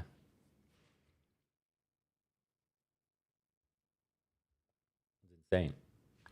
That actually goes into, common sense. Maybe this leads us into this. This is the main topic that everybody came on for. It's the modern male identity crisis. So we're being gaslit. Basically, they want you to be vulnerable but not weak. Yeah. They want you successful, but you can't be threatening, or, feminist enough, but still a little bit masculine, or, emotional, but not needy. This is what women say they want in men. Watch who they're fucking, not who they're saying they like. You understand? Oh, modern men are basically given kind of like a GPS with 4 different destinations that you're supposed to take. And then you get shamed for being lost somehow when they tell you to go in 10 different directions. Makes no sense. And then when they tell you to do all this, all of a sudden you're too soft of a man, you're too much of a nice guy, but you don't make enough money, but the Disney happily ever after is not for me. I got railed by Chad and Tyrone, and I got left a single mother, and you're going to bail me out because you're so nice. Makes zero sense, right? So when you get into it more from the social messaging in society as a whole, you are told to be weak, right? Express your emotions. Toxic masculinity makes you bottle everything up inside, Don't man up, but also man up when we need you to be a man. So when a woman is assaulted in public by some fucking drug addict fent zombie, you got to step in and sacrifice yourself. And how am I supposed to do that, sis, if I'm vulnerable and weak like you? And I like to cry because that's strength. Makes no sense. Yeah. Cry, but not like that. And if you cry, by the way, I'll never look at you the same, and we'll divorce you or leave you, or any of that shit. We've seen how many times they say open up, be emotional, and the moment she sees you crying and shit, it's game over. Yeah, went from the Niagara Falls to a fucking Sahara Desert immediately, right? So be vulnerable with me, but also somehow my rock, as if it makes any fucking sense whatsoever. Dating culture punishes this duality that they make you live. Because in order to succeed in dating culture, you have to be hyper masculine, which is literally the opposite of everything they tell you to be, right? One crying session, literally, guys, one. I'm not fucking kidding. One is dried pussy forever. And then you have to get into success, right? You want an ambitious man, but don't be a toxic workaholic, bro. Don't be so fucking competitive at work. Stop giving your life to your job. Nobody else can compete with you. That's toxic masculinity. Let us be, let us get in on some of the action too, right? Okay. Also, provide for the family, yeah? But you don't have agency in dealing out the consequences and the rules, right? You're a patriarchal oppressor, bro. Also provide for this family. But don't tell us what to do, how to behave, standards and rules that must be abided by. No, you can't do that. Rex sent $4.99. Lil Theory, migrants moved to Europe/USA to free up land for Greater Small Hats land. Empty up Middle East for new Israel emoji, empire and take rare earth mines. Interesting conspiracy theory you got there. Interesting. Anyways, we'll go back to the main topic. Appreciate the conspiracy theory, by the way. It's very interesting stuff happening in the world. So it's good to hear, you know, a wide variety of angles in thinking. May agree with them, may not agree with them. Anywho, so then apart from the family, they teach you to be a leader, right? You must lead consistently, confidently. But also, guys, tell me in the chat, have you ever heard, check your privilege, bro? You're a man. Check your fucking privilege. But hey, you're not a real man. You don't know how to lead. You got to win at fucking work, but lose at home. Makes no sense. And if you do become successful, it's shameful if you're a man because, oh, it's toxic masculinity. You should be a bitch staying at home, right? Ambition is a problem when it's masculine, though. But when you're a woman, it's a boss babe mentality. It's great. No worries. No worries whatsoever. Okay, so apart from that bullshit, now we get into, let's just say, relationships. Fine. Okay, so we went into this one in depth last episode, the last stream. They want you to be equals with a woman in a relationship. How? But also be the man. Explain that. Isaac sent $5. I had a friend tell me that money doesn't buy happiness. I told her yeah, but it solves all the problems that comes with not having money. Yeah, I agree. So, okay. We're equal, but also you're a man. We share everything, but also handle your fucking shit, bro. You got to ask for consent for things, but also why don't you take charge for once in your life? You're not a real man.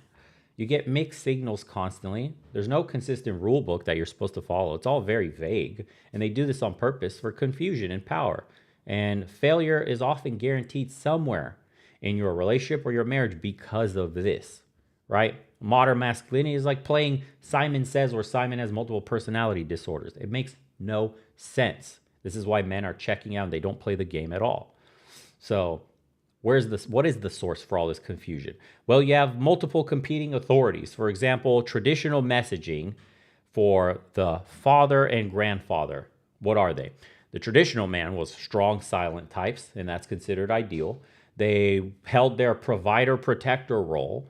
They were emotionally restrained, and that shit was actually valued. You would hear things growing up. I don't know if they teach young boys this anymore, but men don't cry. Stiff upper lip.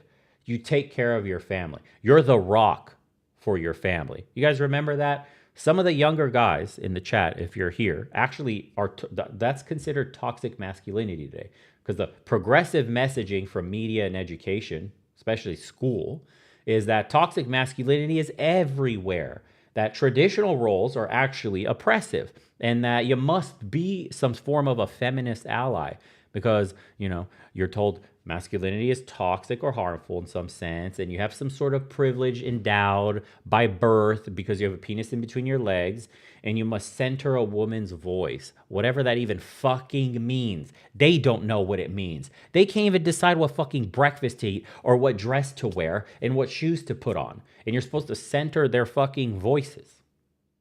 No sense. These people, literally, they don't know what gender they are. And you're supposed to center their messaging for them. Please, bro. Then you have, the reality is it falls apart with the biological messaging, right? We have instincts. We have hormones as men and women.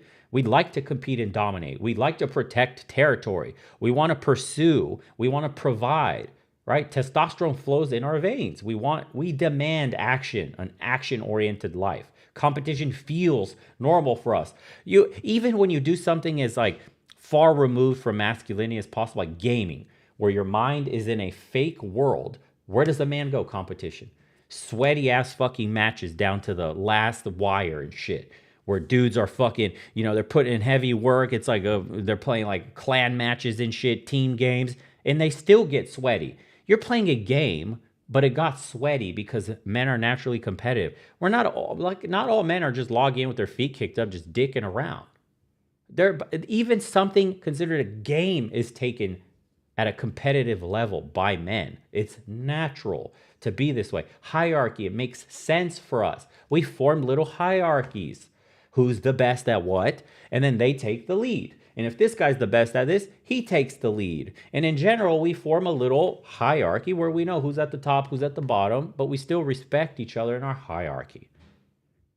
Women don't have that. They're by consensus. They form their hierarchy based on, who agrees most with the group, which is why they're so agreeable, because being kicked out of the group is instant death for them. A man being kicked out of a group, doesn't matter. He'll go find his own or go, his own way.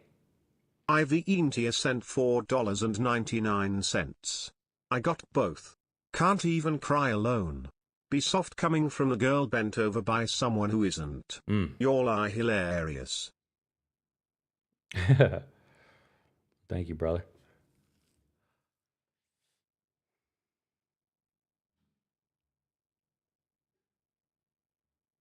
I stopped playing games. $4.99. Everything you've said is true. I've asked female law students what man/life they want. They want to work but have the man make more than them. GTFO. Yeah, again, it makes no sense. So, and that's the problem. We have a vacuum with all the information because every source contradicts the other. We don't have a coherent model for men to follow, but women do. Like, when you see the trajectory of what it means to be a strong, independent boss babe today, they have a clear trajectory of what they need to do. And often the state is helping them, helping them through school and grants and loans and shit like that. And then corporations through DEI and all that other bullshit. They have plenty of help and support from society. Men are lacking all this, right? So we don't have a coherent model for men and what is a man today. And you have to essentially, it's almost like picking your poison, right? If you follow your dad, if you even have one, it's outdated. That's old school toxic masculinity. If you follow culture, you're going to get emasculated. You become a feminine bitch. And if you follow your instincts, your drives as a man, that's toxic. So you can't do anything. You get punished from all sides. Traditional means a fucking caveman. You're a progressive soy boy bitch. If you're balanced, now you're considered a fence sitter, right? There's no winning position. This is why men are just checking out of the game completely. And I keep repeating that because that's the only game to play or the only winning move for the average guy who has no way out. He's surrounded on all sides. So he goes, cool, put the controller down. I'm done. Yeah. Right? You got paralysis or rebellion. That's it.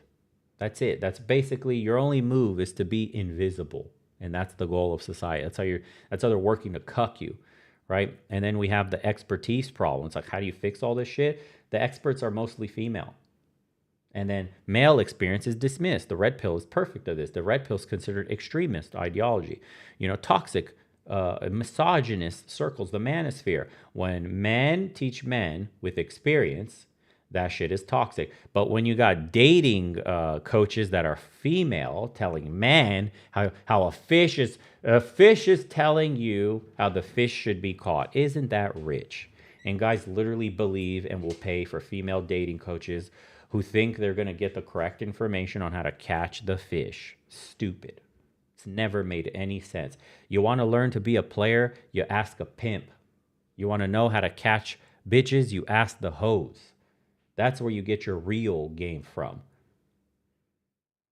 Guys are over here asking like they're the crushes, like, what kind of girl are you into? What's your perfect man? Excuse me, what's your perfect man? And she's going to name some dude that he thinks is going to be him. I want a guy to just treat me right and, he respects me and like it's kind of funny. And the guy's thinking like, yeah, that's me. That sounds exactly like me. Why doesn't she see me? Because you're fucking ugly. Because the asterisk at the beginning of that is he's hot. He's strong, masculine, toxic as fuck. He doesn't care about me. Yeah, shit like that.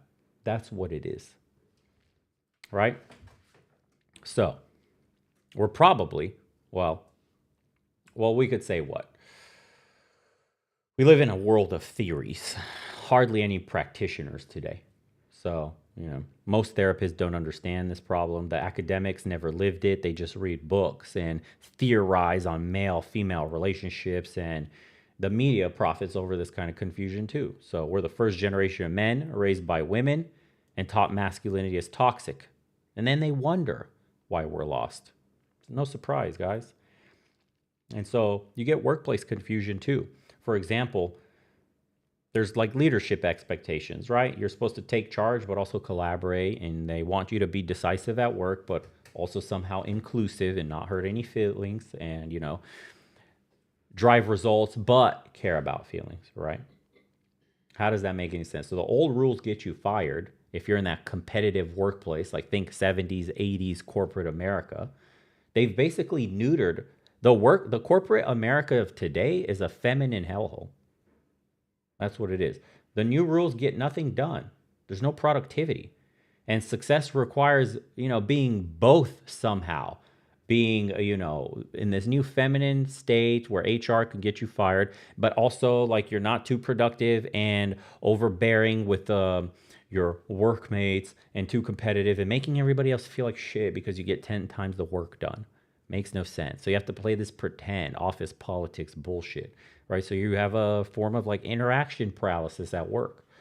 How the fuck do you mentor a woman but avoid the lawsuits, right? How do you network after hours anymore, but also not with women because you want to avoid those issues? How do you build relationships at work but maintain some form of a distance professionally? Yeah, Me Too killed the mentorship. Networking for a man today is actually dangerous, and the career growth got limited because of that. That's how you used, rubbing elbows with people was how you used to make major inroads in the company that you work with. That avenue doesn't exist anymore. Most men here have a superior or somebody, mostly a woman. So how does that look for you to be what? Having a beer with your female boss somewhere after hours, 7, 8 o'clock, to talk about what? You see? So that avenue, it disappeared for men. And competition complicates a lot of shit for guys. The young ones, fresh bloods that go through these corporations, they excel, but you're not supposed to do it in an intimidating manner. You can't show off. You can't make your coworkers look bad. You have to keep it within the group, very feminized. Do good, but not too good, because Sally will feel bad because like, oh my God, you're much better than she is. Yeah. So you're supposed to win, but only if everyone else feels good. So you got to share your wins with everybody. Yeah, but Sally helped me. I couldn't do this without Sally. So you have to learn an office politic now. Instead of grinding it the fuck out, losing weekends, showing up with an entire, docket of shit that your boss wanted to do right on time when everything was about to be done with, right? Last day, due deadline, boom. And you showed up with this golden fucking, docket. And we're like, here you go, boss. I absolutely crushed this shit. I'm ready to do a presentation on it right now. Oh, but Sally helped me also. If it wasn't for Sally sending that one email, I don't think I would have been able to complete this, because you're going to make everybody else look like shit. Because oh my God, look at this sweaty motherfucker. Doesn't he have a life? Doesn't he have a family? I don't like him. And if you get into that scenario at work where your coworkers hate you, they'll get you fired. It's happened to a couple guys here. I've heard those stories often. So career growth completely limited in that sense. They encourage mediocrity today, right? Excellence is actually problematic. You have to share credit. That's what's bullshit. It's a team effort. Team effort. Sally did a Zoom call. Team effort. Yeah? And that's just the corporate woke field. Then you have the dating confusion. So approach anxiety is basically amplified for every man, because you got to somehow make the first move, but respect her boundaries. Yeah, you show interest, but not too much. Don't be a thirsty bitch. Somehow there's always a tightrope you're walking, right? You're confident, but don't be aggressive, bro. And by the way, being aggressive is only aggressive if you're ugly, because if you're hot, then it's totally only confident, right? One misread and you're a fucking creeper. That's your label forever. You're an incel. You're an abuser. You're some shit that'll get you fired. It doesn't matter. If you're too careful, you're a bitch and you're in the friend zone. Like, God, can't you make a move? And the sweet spot is somehow invisible. So either you go full-blown predator mode, man's man, hunting down prey, making moves, no ulterior motives. You know what you want. And if you're hot, that gets rewarded extremely well. If you're ugly, you're a fuck creeper, you're going to jail. Or you play it too safe, bait a bitch long term, waiting 10 fucking years to make a move after she got pumped and dumped by half the city. And then you're waiting for her to wake up and like you one day. And then she goes, well, you know what? Why didn't you ask me 5 years ago before I got pregnant by 7 dudes? How the fuck are you supposed to win? It's insanity. So, the relationship dynamics are fucking worse still. You have to lead in your relationship, but get consent from me first. Did you ask me to do that? Right? Provide for me, but don't emasculate me. Either like, oh, you earn so much? Wow, Ted. You make so much more money than me? You think you're better than me because you could afford it? The feminists literally say that shit. They're because, you think you make all, I don't need your fucking money. I didn't ask you to pay for anything, but also I expected you to pay for everything because that's one of the reasons why I got with you in the first place. Wasn't that fucking weird, huh? Isn't that weird? Jeez Louise, yeah? Also protect me and like give me, go in front of a bullet, but don't control me. Don't fucking tell me what to do. But like, if there's a robber, I expect you to give your life, but also don't fucking tell me how I should live mine. All right, dude, makes perfect sense. So why does this relationship even exist? Yeah? Oh yeah, natural instincts essentially are wrong. Modern rules are always unclear, and the confusion is constant for a man. Because you're hearing 10 different things. Your GPS is turned on 4 different fucking directions. Neither works. NXRD sent $5. My girl Thero eyes is that it's men at the top employing women to kick all the ladders down. So there is the top 1% men greater than women greater than the rest of the men. That's a good theory. I wouldn't agree with it, though. I think it's actually far worse than that. I think most of the jobs aren't even real. And I won't get into that. That's a little too spicy for the stream. We'll continue. We'll maybe get into that thread later.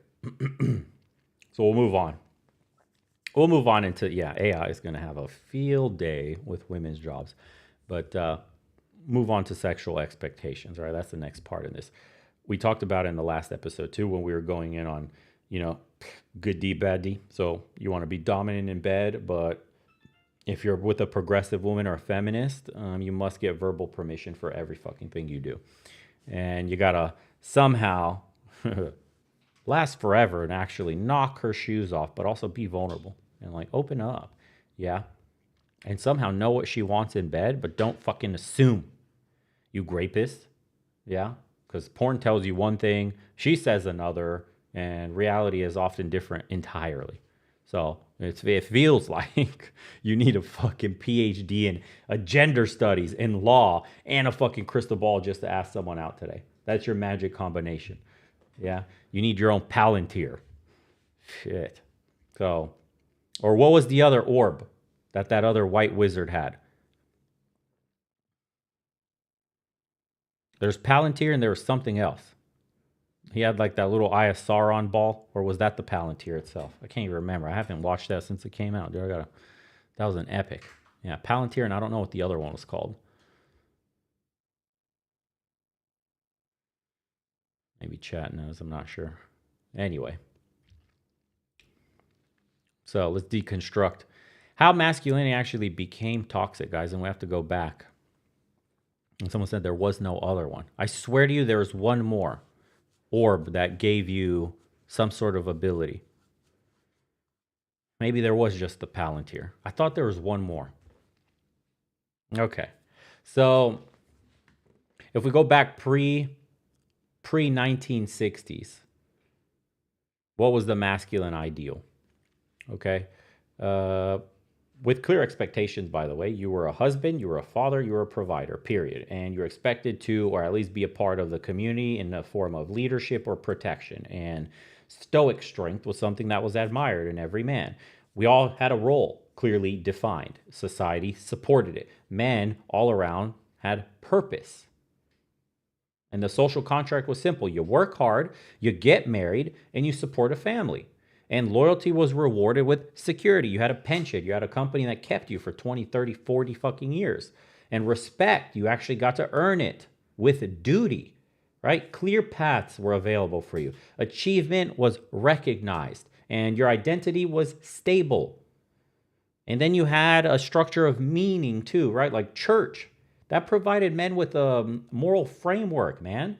And work, which was available, and you could actually support a family on one job, that provided you with purpose. And what did family give you? The last piece of the puzzle to your happiness was your legacy. So you had 3 pillars supporting you, and each were reinforcing the other one. So men knew their places. This is all lost. Then you had the 1960s and 70s, the disruption. This is where it started. The Vietnam basically broke the warrior. That was one of the first wars, I think, where literally our veterans were coming home and they were hated. So the draft destroyed all trust. The warriors, they were called baby killers back then. They were being protested. The military service was considered shameful now. Our heroes became villains. The sacrifice they made was mocked. And the protection role was questioned in the 60s and 70s. And then feminism challenges the provider during this time, right? Women started entering the workforce. You don't need a man messaging started creeping up in society during the 60s and 70s. The provider role was being seen as increasingly obsolete, right? The economic value was gone. Protection's unnecessary in our safe society, so what's left? What's left for a man? And then, boom, the sexual revolution upends all the structure. Marriage is now optional. Commitment is old-fashioned bullshit, yeah? And the traditional family was now oppressive, full-on oppressive now. So casual sex gets normalized. Any consequence of that was minimized, and stability of the family was completely destroyed. You see, someone said it. Anduril. There you go, Anduril. Anduril was the second one, yeah. So in one decade, everything that defined masculinity for millennia became problematic, guys. In just the 60s and 70s. And then you fast forward to the 80s and 90s and we get the mixed messages starting again, right? The sensitive man experiment. This is where it really starts to hit the scene where, it was like the Phil Donahue model, right? Talking about your feelings, crying publicly is okay. Emotional expression is encouraged, right? This metrosexual shit started coming on the scene. Women said they wanted this. They loved metrosexual men. Men try to deliver on that. Because men want women. And then attraction died, right? And then the backlash reality hit. Sensitive men started getting friend zoned. Bad boys were still winning more than ever. And then the confusion was mounting for average guys. Because why? Women were saying one thing, then doing another. Nice guys started finishing last. And the players were proliferating. All the fuck boys started multiplying in mass. Because that was the way to get laid. And then the media started manipulating you. You know how? Because you had the Alan Alda celebration types, right? The Schwarzenegger was dominating the box office. I'll be back. Yeah. Get into the chopper. You had these uber fucking jacked, juiced up dudes, but the mixed messaging was still everywhere. Sensitive in articles and newspapers, but dominant in entertainment. Make it make sense, right? And then you had the whole corporate contradiction as well. You had your Gordon Gekko, old school types versus the new age corporate man. Greed is good was celebrated with Gordon Gekko. Also care about people though. Somehow. Yeah, greed is good but care about people. So ruthless but compassionate, does it make any sense to anybody? You were told that we're supposed to win at all costs, hyper competitive, but we need to be ethical. Yeah. It's an impossible standard to uphold. You can't have both. But the messaging was always both. So then work-life balance is also a lie. Because you're expected to put in fucking 80 hours for success. Remember that? But somehow, guys, be present as a father. You're always working. I want a divorce. You're never home. You're always working, providing for us. And so I fuck the garden. You're never home. You don't pay attention to me while you sacrifice your body for work. So I'll just fuck the pool boy. That's what you were rewarded with putting in those 80-hour fucking work weeks, yeah? This have it all mythology, something, sacrificed always in a man's life, usually family, and then you are always guilty, inevitably. Always, it's your fault. If you sacrifice too much time at work, you're a fucking idiot for sacrificing your family. If you didn't put in too much time at work, you're also a fucking idiot for dooming your family to a life of poverty. You could never win. You could never win. You weren't designed to win. The system was designed to have you fail at every single turn. So the provider pressure still remains, though. Women were working, but still expected men that they need to earn more somehow. We weren't to share everything. You got to still make more money than me. So traditional expectations were persisting through all of this under this progressive veneer of like, yeah, 50-50, don't need a man to have one. We're going to share everything. No, psych, you got to make more money and you're paying all the bills and what I earn is mine. My money's my money. But biology was unchanged, right? Confusion keeps growing, right? So then the 80s and 90s gave men a fucking whiplash effect. You got to be sensitive but successful, caring and competitive somehow, equal but still a man. Remember that. We're supposed to be equal with women, but somehow still a man who's in charge and who leads. Yeah? Can you see how the confusion is building throughout the decades here? Now we're going to move into the 2000s and the 2010s. And this is where the whole toxification shit started, right? First, we'll get into the academic assault because we know our colleges, all our institutions now, that's where toxic masculinity is coined. So we'll get into that. Thank you, Blue Ride. Appreciate everybody that's donated as well and tuning in. Welcome, guys. So, all traditional traits are pathologized, okay? We literally had the American Psychological Association say that stoicism, competition, and all that other shit, all traditional markers of masculinity, is toxic and bad for boys and unhealthy for men's psychology. Dog shit, completely politicized our institutions to push a progressive messaging that doesn't work in the real world. So strength is now oppression. Do you see? And leadership went into domination. Competition is toxic. Stoicism's harmful. Protection is controlling. And then you throw in the privilege narrative, right? All males have unearned success somehow. And all males struggle, but also that's invisible. So that makes no sense because you can't struggle. You're a man. There's no such thing as a man that's struggling. You're an oppressor class. That's what your status is within society. You can't complain ever, you fucking oppressor. You goddamn patriarchal pig. Your problems are always minimized because how could you have a problem if you're an oppressor within a system that was designed for you, and your suffering will get ignored. So mental health issues, 4x the self-delete rates of women and growing rapidly is not a problem, does not exist. You live in a system designed for you to succeed. If you can't succeed, that's because you're fucking dumb, oppressor. How can somebody that has so much privilege not succeed in a privileged society? And that's weird, right? Isn't that weird? From the most privileged class in society. That's great. So then the education transformation began. So we started medicating boys because of their masculinity. Sit down, kids, shut up. Stop moving, stop fidgeting. Stop talking so much, right? Have this boring class where it's a monotonous fucking woman spewing dog shit on a fucking board. Totally, dude, that's going to keep your attention. So male behavior is problematic now. And feminine learning is prioritized, of course. ADHD diagnosis started exploding for our young boys. And then this is the emergent boy crisis that was beginning by, I believe, Richard Wolff, Dr. Wolff. And he wrote a book on that, The Boy Crisis. Ignored, largely ignored by society. And then purpose was completely stripped out of our boy. We don't even have shop class anymore. Actually, we don't even have Boy Scouts anymore. It had to become inclusive, yeah? And then, moving on from education, we even had, as recently, the Me Too overcorrection, yeah? Every man is a potential predator. An accusation these days is conviction. You don't need proof. You just need to be accused by a couple of people, your name smeared in the media, and you get branded as a predator, and your life ends. You didn't even go to court yet. Just the accusation gets you fired from work, ostracized from your friends or the community as a whole, and then the divorce proceedings start and your family moves away from you and you lose everything. You lost everything on accusations. If you're in school as a man and you're in college, before the cops even look into the case, the school will unilaterally expel you, take away your entire future on an accusation. Sounds like a very privileged society that you're living in, doesn't it?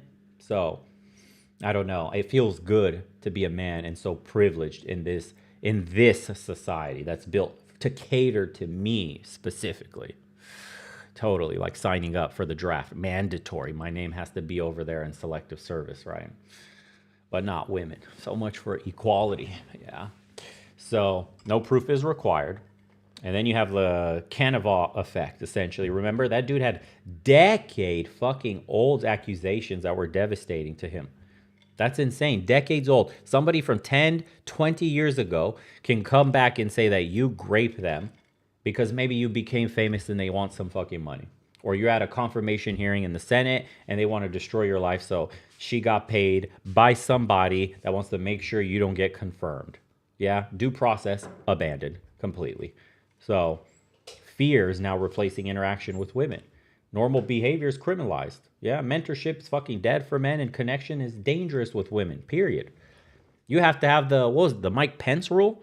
That dude wouldn't be caught alone with a woman. He always has to have, he must be chaperoned at all times, specifically for these exact reasons. Isaac sent $5. I had a biology teacher in high school that taught that Y chromosomes was an ugly mutation. This came from a guy too. Wow, that's insanity. Jeez. So the workplace completely transformed. Whatever the HR department started off with, whatever that idea was, it got completely weaponized against men. Male space is completely eliminated. They don't exist anymore. They're actually illegal. And interaction is completely scripted, right?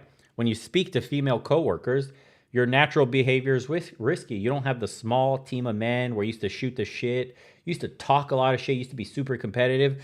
You know, hey, Ted, I just wrote half of this program last night. I didn't even fucking go to sleep. You know, I was just so excited and like, what'd you get done today, bitch? You're probably sleeping all day while I was coding fucking mountains of lines of code and you didn't even get shit done. I slept at the fucking office. And these small cracked teams of engineers and science, they don't exist anymore because we've introduced women. And they don't see work and competition the same way we do. So now we have to police our behavior. And so corporations that have a ton of women working for them, typically you can watch like inversely. The more women they hire, the less productivity they have. And a woman CEO said that she doesn't like hiring women IT specialists, I think it was, or women coders, simply because they're just not as good as women. Yeah. So someone said, did I see where was that? Did I see the HR chick caught with her boss? Yeah, the CEO. That story is going so viral right now. I'm sick of seeing it because I've seen it on multiple platforms now and it's always the same bullshit. They're talking shit about just him, the CEO. He's the piece of shit, right? Because he's cheating on his wife. And they both ended up losing their jobs. And what else happened? They're memeing the fuck out of him. And I saw a meme specifically where it showed like a woman in a kitchen with like 3 kids. And she was like hot, younger woman. And then it showed the HR older lady.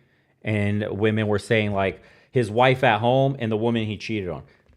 I haven't heard a single fucking meme or anybody asking how the husband of the HR bitch feels. It was always like, whoa, his wife. Oh my God, how could he do that? What an asshole. But that other guy got cheated on too. The boss was porking his wife. Nobody says shit to him. Not a single fucking, how's that guy feel? Nothing. Nothing. We meme the CEO.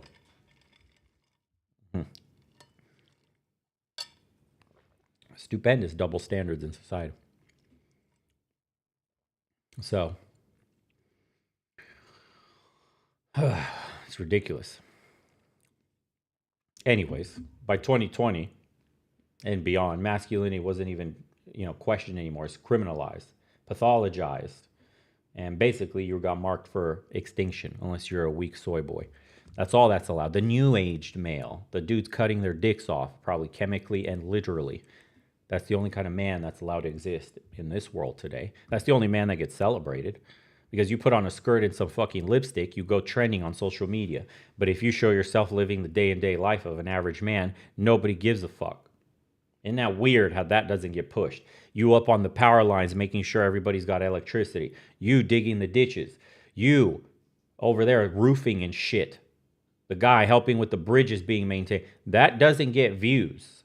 But a dude putting on a fucking skirt and dancing like a weirdo does. That gets millions of, you go, girl. You get support. Yeah. But you're an average guy, you're a fucking patriarchal pig, and the system benefits you. How fucking stupid is that? Yeah. And we'll move on now to the 2020s, right? The COVID. COVID accelerated all this wacky shit too, by the way. You know, you got isolation from working from home. Male bonding practically went extinct there unless you were gaming online. And what happened? Mentorship, it already died like a decade before. And competition is virtualized now. We just play, we get our battle passes and go balls to the wall on battle royales, right? There's no more physical presence, no real connection, and purpose is evaporating from a man's life. You can only find it in increasingly rare institutions like MMA gyms, shit like that. The last bastion of masculine places, potentially, or the last bastion of masculinity, better yet. And then you couple that with the economy that we're in, we have the provider crisis, yeah? Jobs are disappearing, guys, and AI is going to make it worse. Women were less affected because the DEI has helped prop them up, but that's not going to last because the AI jobs are taking majority women's jobs. The paper pushers, the schedulers, the talking bullshit, and the, you know, those spreadsheet people are all going. It's a wrap. Data entry, all that shit, goodbye. Goodbye. So, you know, women less affected temporarily. And unfortunately, though, during this transition, a man's value has completely plummeted because, you know, government has replaced daddy in the home. They completely wholesale replaced what a provider was. You know, you got stimmy checks going out to them. They got dependency that's normalized in society today. Big daddy government will bail me out for all my mistakes, you know? And then you have a fucking mental health explosion on top of this shit. We talked about how men are Xing themselves out at 4x the rate, but you're a patriarchal pig. You're an oppressive, toxic man. You're a predator, so it doesn't matter. Yeah. And men don't get help anyways. That's the only bad part about this. We're very stubborn and going to get help. But we all know that there's not much help to get. There is not many programs for men. Therapy's female focused, guys. And medication is like a Band-Aid on the symptom, which we know. We don't want medication. We want solutions. We want to be healed, not chronically treated. And those solutions by mainstream big pharma aren't solutions for men because our brains don't work that way. Oh, I'm on pills. I take these pills and then I'm cured. No, sorry. You're going to have to live with this condition the rest of your life. Oh, but is there a cure? No, sorry. You're going to have to get this treatment forever. Okay, well, I don't want this treatment then. I want a cure.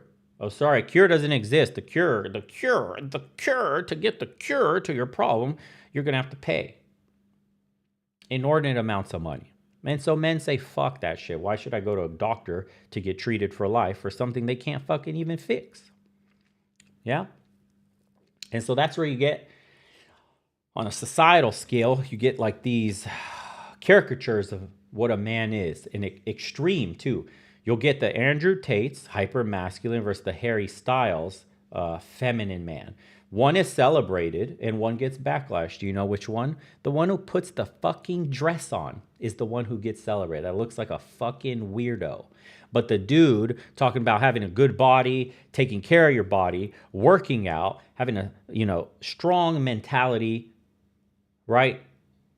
Climbing up the ladder, uber success, attain everything in life, super competitive. That's toxic, bro. You hate women. He's a fucking trafficker. You hate women. You know, jail that guy. But you get a dude who puts a fucking dress on and some lipstick. Absolutely put him in every movie, every song, every piece of social media. Hey, prop him up. Prop him up, dude. Hey, push him on everybody. You see, wearing a skirt's tight. That's so manly. Incredible, yeah? There's no fucking middle ground today. You have to be an extreme. You can't average is hell. I told you guys, being an average man today is hell. You're either an absolute flamer who gets it up the ass, or you're an uber hyper masculine version of what a man is. You can't be anything in between today. Being just in the middle makes you invisible and living through hell. Yeah. Dylan Mulvaney, is one extreme end versus Andrew Tate, the other extreme end. Both of them are partially right. Yeah. We should be celebrating the, how could you say, the middle, right? The sensible middle should be celebrated. We should look at the extremes with like curiosity, but unfortunately the extremes now represent success and the middle represents hell. So you got the fucking loneliness epidemic because of no male spaces, because nobody has a clear fucking purpose. We have no coherent identity. Yeah, digital connection is fake, man. It's not real. And real connection is dangerous. Isolation feels safer for the average guy. This is what the loneliness epidemic is. To be in the middle is to be that. And they wonder, right? The checking out phenomenon. Oh my God, why are people in the middle doing basically like two things? Or maybe three. You could say there's like three options for the average dude who's not on the extreme ends or doesn't even want to be on the extreme ends. He just wants a nice normal life. Like I don't need uber hyper, masculinity and success. And I also don't want to put on a fucking skirt and blow cocks, right? So where is your middle? Well, your middle is MGTOW. So checking out the game. The other one is like passport bro. Just leave the toxic swamp that you're in. Or you're a young dude and you just give up completely. You don't even attempt the game. So system's rigged against you and you feel it. Why fucking play? That's what they're asking themselves. So withdrawal is logical for these dudes. What's the other choice? Tube stakes? Yeah? The whole fucking gooning to trans pipeline? We see what's happening. We basically create a world where being a man is simultaneously somehow fucking required and forbidden. Yeah? And this stuff has, this is why I say the goon to troon, whatever pipeline, this has profound psychological consequences on men. So the toll, right, inside, if you go inside the male mind, here's the fucking toll for all this. You essentially need like multiple personalities, right? The workplace persona.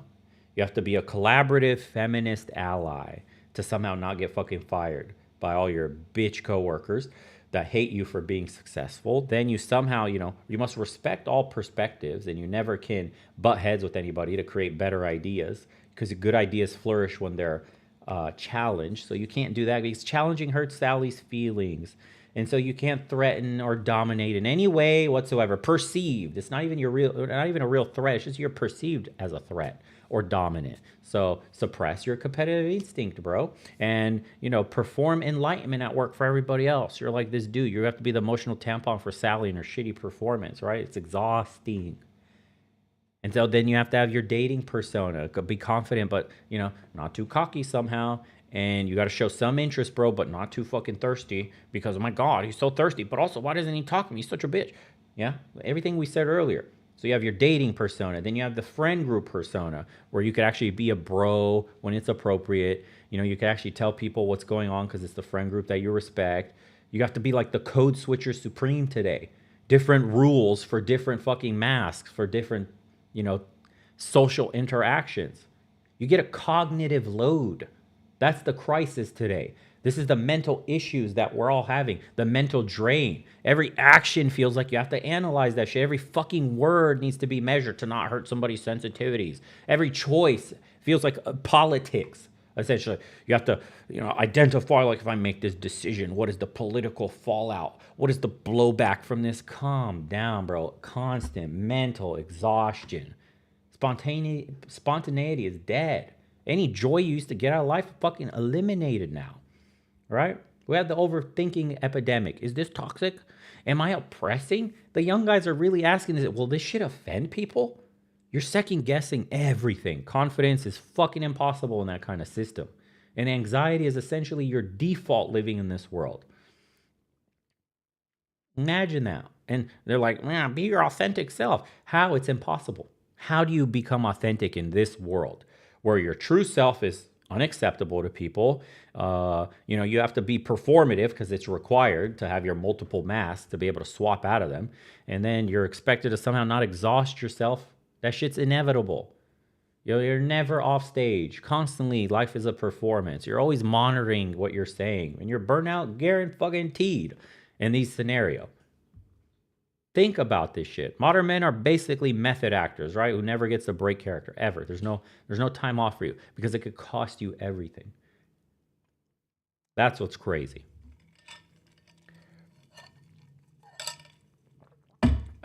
Yeah. So then that leads into the emotional dysregulation that so many guys feel, right? So, anger, you can't let that out. It's unacceptable. So it's the most honest emotion and you can't utilize it.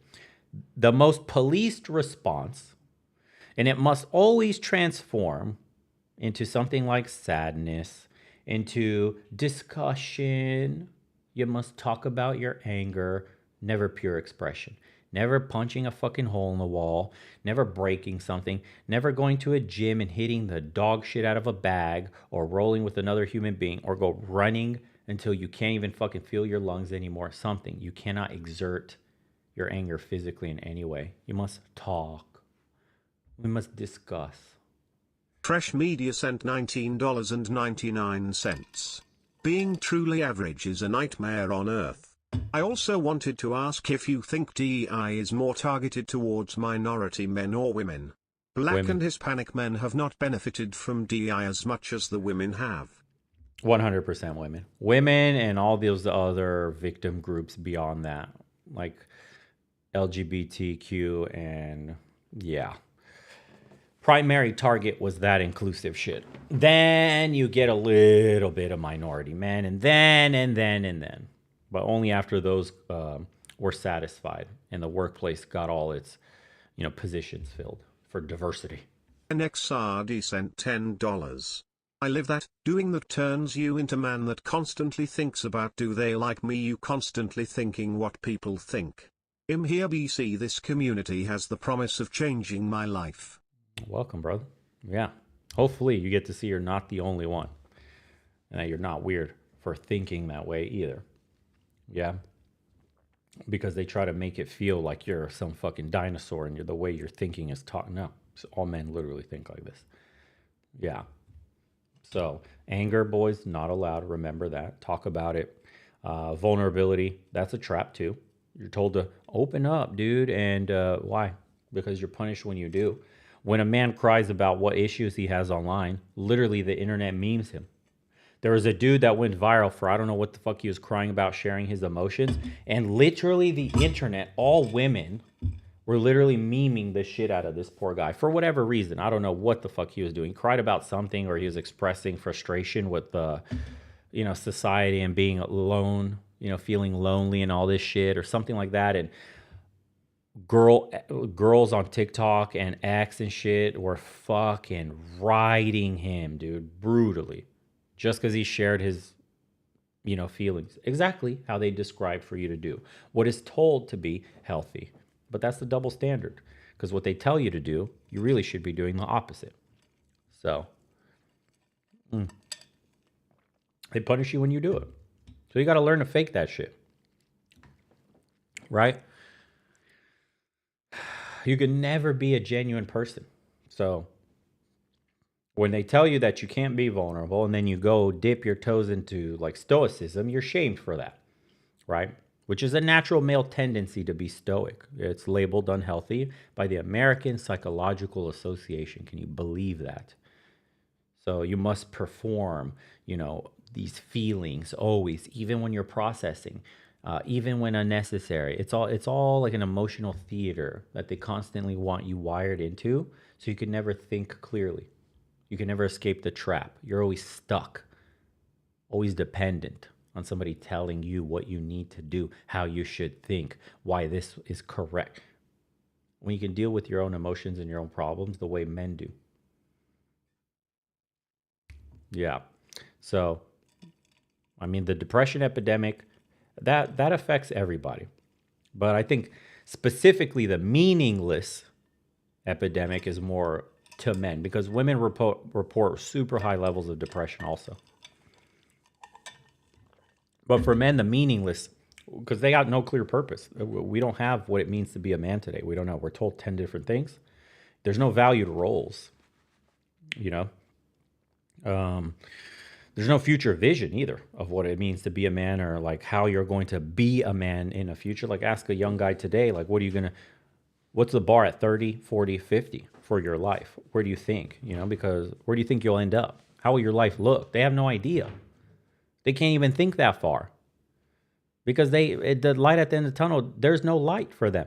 So, providers are unnecessary. There goes one role. Protectors are unwanted. There goes another role. They got men competing at women's sports today, like as if that's somehow fucking normal. Like we're that equal. Really? Really? And you can't lead your relationship because that's fucking toxic, bro. So, and you're shamed for achievements, right? Success is problematic. Remember, so you can't even be too successful and earn good money and outshine your woman. And that's toxic as fuck too. And, excellence is viewed as suspicious in men because what are you, a fucking psycho, dude?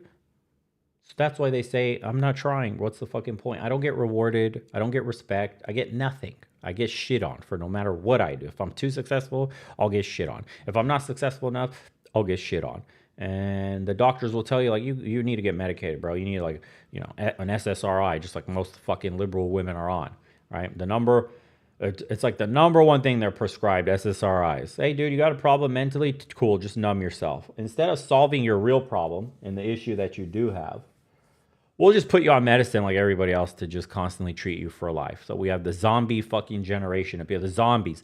It's not fent zombies. The fent zombies are a different type of zombie you find on the street.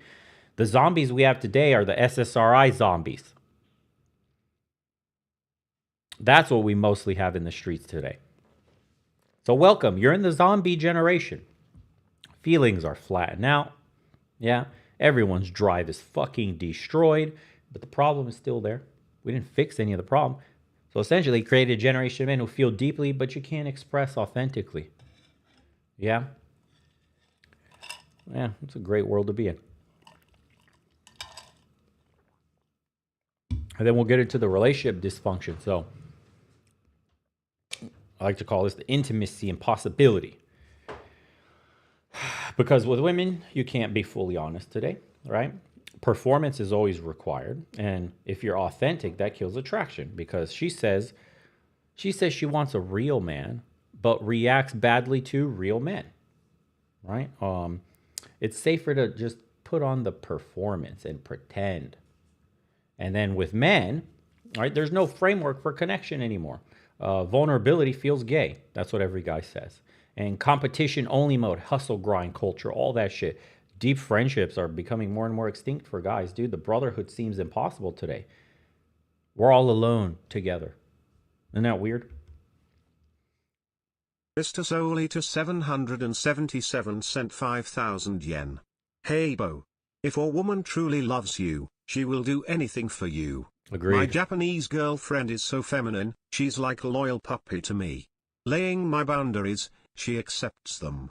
I'm the king, and she supports. We laugh and tease each other. 34 meters 25 F. Nice. Good shit, brother. Yeah, this is why Passport Bros are still W. Finding that in the West is extremely difficult. I'm not saying they don't exist. I'm just saying the return on investment and digging through the trash is not worth it. So good job that you found your own. That is natural in the rest of the world. We're fighting against biology. And we're told to be the feminine ones now, and they're told to be the masculine ones now. That's why we have these issues. That's why we're talking about this shit, right? This is the mask that you have to wear. Do what we tell you, but also what we tell you to do doesn't work. This is the disconnect with our identity. Women have their own issues. I haven't even covered. This is just covering the men's side of the issues. By the way, I appreciate you donating, bro. Hope you're enjoying life. Sounds like you are. And I think I know who you are, too. If I'm thinking correctly. Cyber 56 sent $5. No man should fake being a man. Fake till you make it leaves you empty and stressed. Yeah. Unfortunately, being real can get you fired or get you jailed. That's the problem. That's the problem.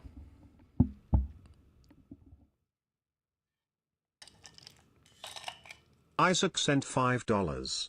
There is no loyalty anymore nowadays. People have rosters, situationships, FWB, etc. Finding a person that is only talking to you is rare. It is, and that is why we have a massive dysfunction, yeah. And that is why men have opted for overseas. Because the statistics don't look good. Your success rate in the West is damn near zero, to be honest. And it's getting worse. Worse and worse, right? And that mask that you guys are talking about, it's also with the self, by the way. So for the young guy, like older guys understand this, but for the young guys, by the way, they have issues with their self-identity also because since birth, they've been told different things. You at least grew up in a society where you knew what a man was, and you can look at what society has become for men and be disgusted. But for the young guys, they don't know what it means to be your authentic male self. They have, that multiple persona shit I mentioned earlier, that's confusing to a young male's mind. And their core identity is missing. They'll ask themselves very simple questions like, who am I really? Right? What do I want? Or why do I even exist? Like, what is a man? What does it mean to be a man? You never had to ask these kinds of questions. Like the basic question, what does it mean to be a man? Like that's insane. That's insane that that's normalized, right? So trust is collapsed in society. So you can't trust women. They say one thing, they want another. The Me Too weapon got weaponized, right? So you could be punished for being alone with them. Divorce rate potential in society is at an all-time high. It seems like you're safer alone. The risk is too high, and men will start putting walls up. They already are. I just had an article here. Let me find this shit. I put it, I think, in my post. And yeah, it says... Or no, it's about vaccinated women. Damn. It says vaccinated women are now considering lying about their vax status as more men see them as an infertility risk. I had another one about marriage, but I don't know where I put that one. Okay, here we go. 60 to 80% of men 18 through 40 aren't getting married. They're not even dating. A new study confirms the shift. Millions of men have stepped away from dating scene entirely. And they ask the question, why do you think that is? Think about it. I'm breaking it down right now. This is the male identity crisis. Why do you fucking think? What do you think society has done to the male identity? Yeah? So, can't trust women, can't trust men either, by the way. The simp epidemic, it's real, guys. No more competition. You have to collaborate now because of the snakes. Everybody is struggling, so nobody can really be trusted. You're not even allowed to be vulnerable. Okay, surface level only, because they'll use that shit against you. Real talk's impossible, and isolation is normal today. A simp will definitely snitch you out, for sure. And society, fucking forget about it. The rules change all the time. Punishment, completely random. If you're the nail that sticks out, you get disappeared. So there's no stable ground. What's okay today may not be okay tomorrow, and what will be okay tomorrow, we don't know. The line shifts in the sand depending on who's in office. So anxiety is constant with guys. This might be okay to talk about, but 5 years from now, this will get the channel banned, for example. Who the fuck knows? We don't. So modern men are living in like an emotional solitary confinement, with conjugal visits for performance reviews by your boss, by your girlfriend, by society. Don't act out of line too much, you little fucking simp, and pay your taxes. And don't have too many goddamn expectations. Yeah? But do just enough to keep giving us your money, your time, your attention, everything that makes you valuable. And then you have fucking behavioral problems because of all this shit. So you have the avoidance strategies that men are taking. Don't approach women. Don't mentor fucking anybody. Don't stand out. Invisible is safe, right? Excellence is dangerous. You become a target. People come out of the woodwork accusing you of shit to take your fucking money. Being mediocre actually protects you in a strange way. We don't celebrate greatness in men anymore. Greatness is now a fucking risk. Yeah. So then men will start to do retreats, digital ones, right? Gaming over reality because fuck, dude, you're not going to jail in your video game. Porn over partnerships, that's proliferating, and then soon AI. And then for friends, it'll be like parasocial over personal relationships because you maintain control in these situations. Your rejection is avoided completely, and the pain, if there was any, is completely minimized. Yeah. And then there's and then guys, so like, what do? You get addicted to, say, substances, right? So like alcohol, there's guys that have problems with drinking. or weed, or, you know, harder, even they'll get on harder drugs just to deal with the fact that like reality is too painful, or they feel like an escape is necessary, or, you know, they'll deal with consequences later because anything's better than feeling what I'm feeling now, right? So, and that's an unfortunate, like the guy we just covered before this video, that dude in his 100p fucking potato camera. You see that guy? He's a completely normal dude, well-spoken. He's completely cripplingly alone. So what's your choice, dude? You have to do what? Tate-style extremism, you know, misogyny. You have to use that as a fucking shield. You have to become hyper masculine. You intake aggression as a form of your identity because you have to. It creates like the carapace around you that protects you from all this soft bullshit. You know, the pendulum swings far in another direction. There's no nuance here. You only have to be one way to survive. That's you know, the caricature is almost easier than being your authentic self in some way. That's what's crazy. Samantha sent $4.99. Young men are told that they need to be more like their female counterparts. Yes. But they also told to think like a woman and act like a woman. That's true. 100% true. That's all I'll get into next. The complete feminization. So one end is the hypermasculine Tate style, and then the other one is the total ally FCD sent performance. $20.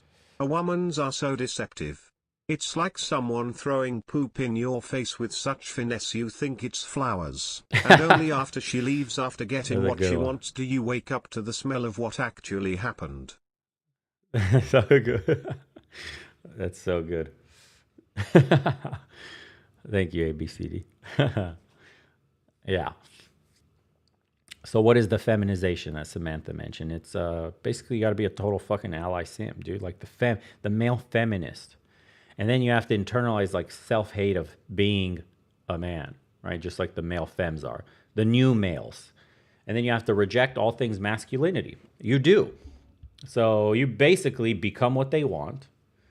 You lose your sense of self forever. And even then, the fucked up part, it's still not enough. So then you have the last pathway, which is like being a player. So you get used to the contradictions, you manipulate the system, and you become what works. And what works?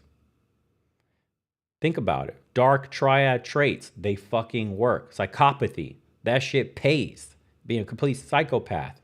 Authenticity is a failure. You wear your mask permanently and you manipulate the shit out of people to get what you want. That's the winning move. Yeah? That's not what we should be rewarding as society, but that's the only thing that works in society. Because being average is hell. Being average is invisible. So when society makes like the authentic masculinity impossible, men always will have to become the caricatures, the ghost or the predator. What do you want to be? I mean, you could leave it in the chat, dude. Would you rather be a ghost or be a predator? That's the truth. And the fragmentation manifests differently across life domains, you know? So the workplace identity crisis. We have like a performance problem. We understand, we mentioned earlier. So, you know, merit essentially is like a discrimination lawsuit today. And what could you say? We know competition is toxic masculinity. Achievement is just straight up privilege. If you do a job well, they try to punish you. If you promote, they'll promote actively diversity over ability. So then you're actively working in a place that rewards incompetence. And then you get pushed out, right? So you have the collaboration trap. They inhibit innovation because risk-taking is problematic. Bold moves are not seen as inclusive, and you know, disruption is somehow harmful. But that's all corporations used to do: disrupt the markets that we're in. You know, play it safe always for Cindy. You know, mediocrity thrives in the feminized corporate workplace. Breakthroughs, we're not making as many as we used to, right? So you can't lead like a man anymore, you know, because if you yell at your fucking coworkers, that's aggression. All right. And if you have clear expectations, you're not taking into account feelings. So you're being too demanding. Performance standards, it's not fair. Yeah. You have to feminize every single approach. So effectiveness suffers. There's plenty of guys that could tell you that they worked in small teams with men only. They were super fucking competitive, highly productive, and doing groundbreaking shit for the company. And then they introduced a woman, and all that productivity and effectiveness went down the fucking toilet right away. A ton of men can tell you in the comment section. So can't lead, too strong is toxic, too weak, you're ineffective, you got to be just right, and that shit's impossible. You're threading a fucking needle blindfold, and the rules are actively changing. It's insane. So you're guaranteed to be exhausted, right? So this is like modern male managers are expected to lead without leading, and succeed without somehow competing, and achieve anything without some form of ambition. You have to play, because HR will beat down your fucking goal immediately. So, and I mentioned earlier, like the mentorship minefield, that it doesn't exist anymore. Remember how you used to go have powwows with your boss or your senior coworkers and rub elbows and have a drink and, actually get a foot through the door later? You would actually build alliances within a corporation. That's dead, right? How the fuck? You can't mentor a woman. A woman doesn't want to mentor you. They keep with themselves, right? One-on-one meetings, guys, they're risky. I already said. What do you think happens after work drinks? That's a fucking lawsuit waiting to happen. Travel together, a man and a woman, that's career suicide. You got to do the Pence rule everywhere. So, and that's so ironic because a woman's advancement suffers in that system too. There was another article that I saw that women were complaining that they have no mentorship in that.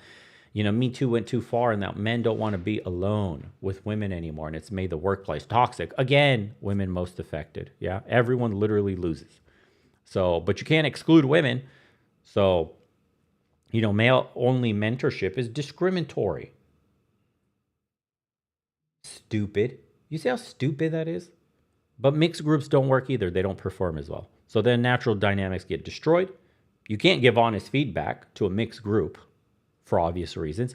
Real talk's forbidden. Do you know how fucking crazy guys talk to one another when they're in small male work groups? They say the most toxic shit ever, right? You have to keep it surface level when women are involved, to be a gentleman, to not hurt feelings, yeah? So then you get a connection crisis. No more golf course with the boss, boys. That's over, right? No more drinks after work. Done. No more real relationships. Everything's documented. Everything's a potential lawsuit. Everything's fucking performative. Yeah. So the old guard is checked out. There's no more knowledge transfer you used to get. Who's going to train the replacement now? Good old Ted is done. He's out there. Why share any wisdom? Why invest? It's left. So young men are lost. You don't have role models. You don't have guidance anymore. You don't have a fucking path forward. Right? You got to learn from YouTube. That's insane. You have to make the same mistakes over and over again. You have to reinvent the fucking wheel. Ivy Intia sent $4.99. If Ghost or Predator is the choice, I must start moving like the Island Boys. I've seen too much, thanks to you guys. You're welcome, bro. I don't think you want to move like Island Boys. Last video of them I saw, they're kissing each other and their brothers. Jeez Louise.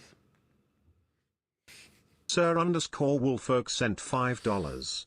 You Bobby aka Kid Greatness is in Romania right now at a pool party.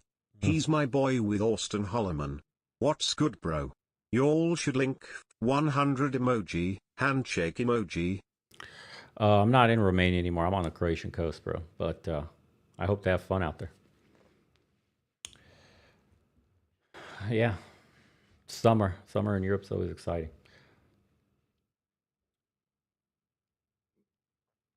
So we touched up on that networking nightmare, the death of the after hours, the remote work isolation, obviously. Remote work has kicked off since COVID, and actually people prefer that as the new normal because you don't have to deal with all the bullshit corporate stuff anymore. No more finessing. No more lying, no more performances, no more politics in the corporate environment. You could just work from home, get everything done, right? So, unfortunately, that also makes it hard for you to move on up in a corporation. and competition got castrated. You can't openly strive for shit anymore and announce that you're going for the position because you're going to make everybody uncomfortable. People used to compete. People used to actually be like, hey, XYZ is retiring and his position is opening up, or somebody left the company or whatever. And so a position would open up and like that whole department would be vying for that position. You'd have to compete with your that's gone. That's gone. It's all favoritism now. Who's sucking off the boss the most? Who do you think? Game over for you. Everyone's a winner but you. Yeah. So the participation trophy workplace, that's everywhere. Standards are either racist, sexist, or ableist somehow. Real achievements dead, boys. Fake praise is everywhere. And, meaning evaporated completely. We're in the era of Zoom calls and bullshitting. So they literally have wine at work today. Yeah. Modern workplaces are literally rewarding the appearance of collaboration over real achievement. So that drives the purpose vacuum. If work is without meaning and the bullshit jobs is a reality, right? You make fucking PowerPoints that nobody's reading. You're attending meetings about fucking nothing all day. You're sending emails to CYA, and it's just the meaningless epidemic. Soul-crushing jobs that do fucking nothing and you have no impact on a company and nothing you do matters, right? The mission statement is lying. It tells you that you're going to change the world. You're just selling ads, bro. Calm down. Or that you're going to help people and all you do is exploit data, right? You're going to make a difference. That's just making profits. It's corporate speak. It's all fucking empty. It's all marketing. Everyone knows this shit is fake. We just need a fucking paycheck to live. Stop playing. Sean Strickland sent $5. Been watching since 2022. Thanks for all your good work, BO. Thanks, bro. Appreciate you tuning in all these years. So then you get in this fake ass system, you get the disengagement epidemic, right? 70% feel disengaged at work, like you're just showing up to be a mindless drone. Quiet quitting is now something mainstream that they talk about. You understand? That's a quiet quitting epidemic. The bare minimum is normalized. Why care? Why try? Paycheck's the only fucking goal. There's dudes that have like 6 jobs working remotely, just scamming all these tech companies. Why, dude? They don't reward loyalty. They don't intend to keep you there and give you a pension or some form of retirement like your grandpappy used to have. That's gone. You're there until they don't need you anymore and AI's coming for your job. So goodbye. You won't be needed for long. Just keep doing this job for the moment. So the provider role has been extinct in 2025. You can't support a family on a single fucking income. It's impossible, right? Dual income is barely enough, guys. And the traditional role is extinct anyway. What's a man's value, if not provider? That's the identity crisis. What the fuck are we supposed to do now in the modern world? Or you're told you're not needed. You're as good as a bicycle is to a fish, right? That's stupid fucking meme. Until AI takes all their jobs and they're forced to suck half the workforce off for survival. Trust me, it'll get there, right? Then you have the whole shame spiral. If your wife earns more money, or you can't afford a house, or you can't provide security, right? The biological instinct you have gets frustrated in that system. Social expectations, you failed them and depression follows. That's what every man's dealing with, right? And then you get the whole search for meaning. What is that? Side hustles. It's a search for meaning. Entrepreneurship dreams. That's a search for meaning. Escape fantasies are constant now. That's a search for meaning. Must mean something, must matter somehow, must find purpose. Those 3 things are literally just integrated in a man's brain. Hear me out, dude. Must find something, must matter somehow, must find purpose.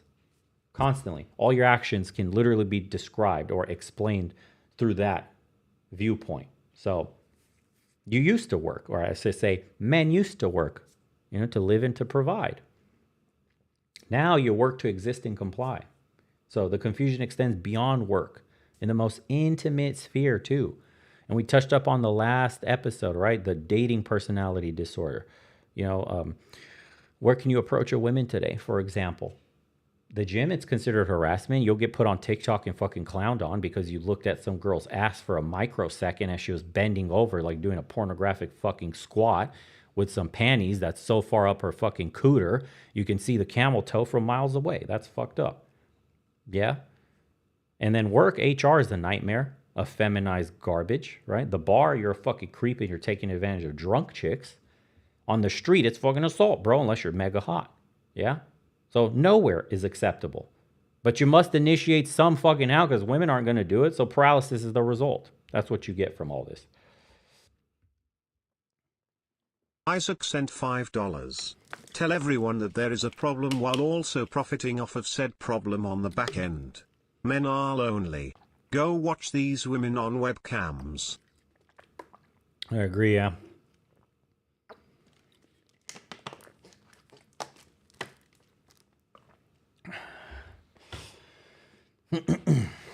So, how the fuck do you express interest? If direct is, so it's both called out the Red Pill Grifters 3 years ago. Yeah, I did. I got a lot of heat for that, by the way. So if you're being direct and you're aggressive and indirectness is called weak, no, Goon Queen is not coming, bro. Stop it. Jesus Christ. Time him out. There are no simps allowed here. I can't believe it. Did you not see she was anti-goonery? Time his ass out. I can't believe this. Why are you here, bro? You should be on OnlyFans. Fucking gooners. Elon is the goon king. He is. They're coming out with the female version of that. Its name's Valentine. It's the male character.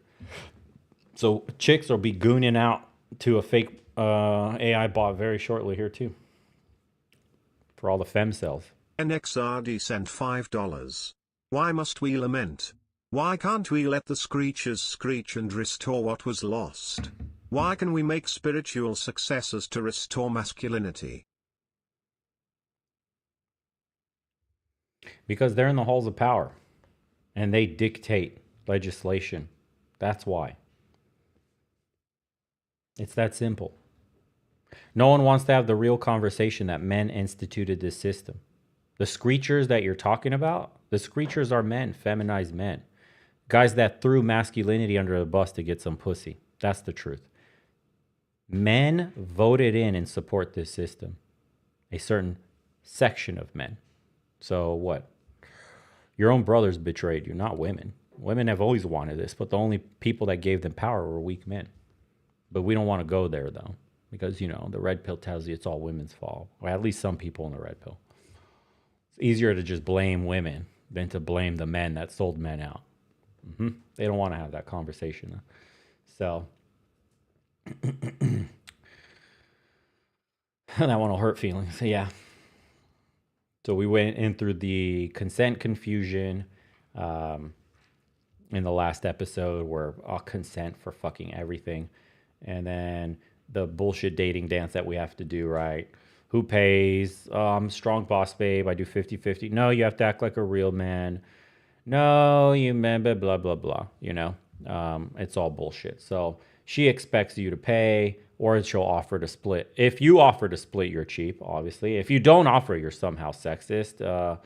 You know, it's like a test that you're going to fail. So there's no right answer. Resentment constantly builds, constantly, nonstop. So what are you supposed to do in this? Damned if you do, damned if you don't.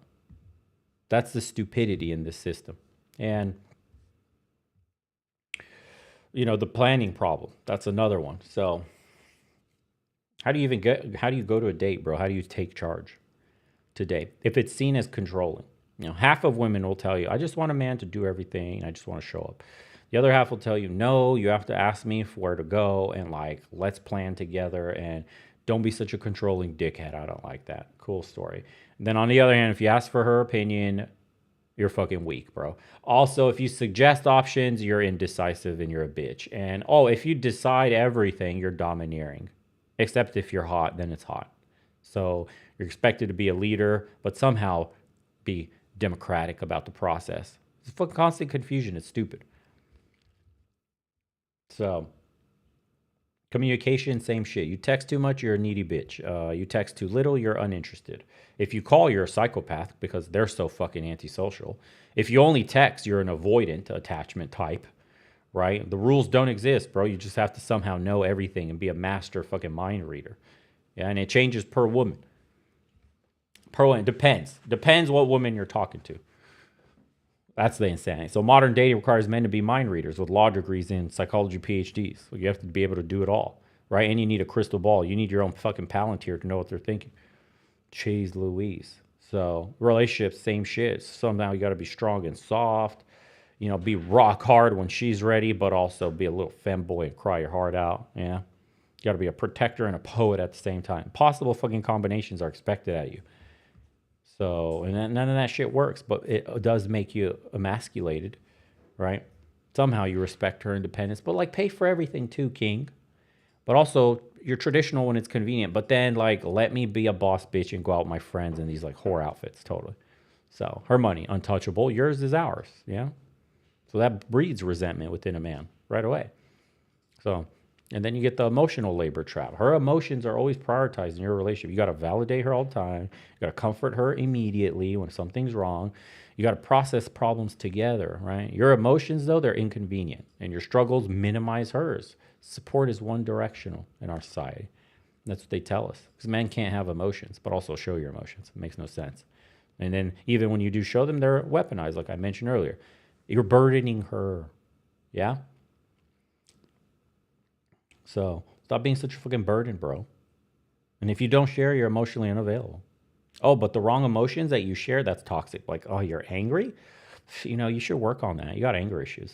Frustration, that's but how? Because you're a privileged person. You're only allowed to be a sad boy. You're in the sad boy era. That's it. Oh, you're sad. You're sad, huh? You're depressed. Go take some fucking SSRIs. Ridiculous. Yeah. And that's where you get shoved down the therapy industrial complex. Couples therapy, bullshit for marriage counseling, garbage. You're always the problem. All right. You must change fucking everything. She's perfect as is. You need to be fixed. It's like gaslight professionals. You're paying for them. Why? They never work anyways. Most men that go to couples therapy know it's a complete fail. And then you have the sexual identity crisis. We already went into that. I'm not even going to get into that from the last episode. We already know the consent culture impact, right? The dominance that they actually desire. She wants to be ravished, dude. But safely and consensually, somehow, right? Be rough, but gentle. Forceful, but ask. That's what they tell you. The impossible standard is stupid. Then you got the porn influence. Now you got to perform like a fucking absolute stud, lasts forever, multiple positions. That's all. That shit is mandatory. And then, but your dick doesn't work because you watch and you coom too much, like our resident gooner here, who's wanting the goom queen. So, yeah. It's insanity, dude. Then there's stupid shit like attraction. So sick of hearing, you know, dad bods are hot. When dad bods look like fucking James Bond and shit. I'll never forget that. They had a picture of James Bond on the beach and they're like, that's a cool dad bod. Yeah, that's what an average dad bod looks like, totally. Yeah, 6-pack is practically required, you know? But be a sensitive man in the streets, you know? Alpha male in the sheets. You get mixed messages, bro, all the time, everything. Even our fucking orgasm's your job. You have satisfaction pressure, you know? Your pleasure is secondary. You basically have like performance metric sex. Connection lost, intimacy impossible, anxiety default. Done. Good luck.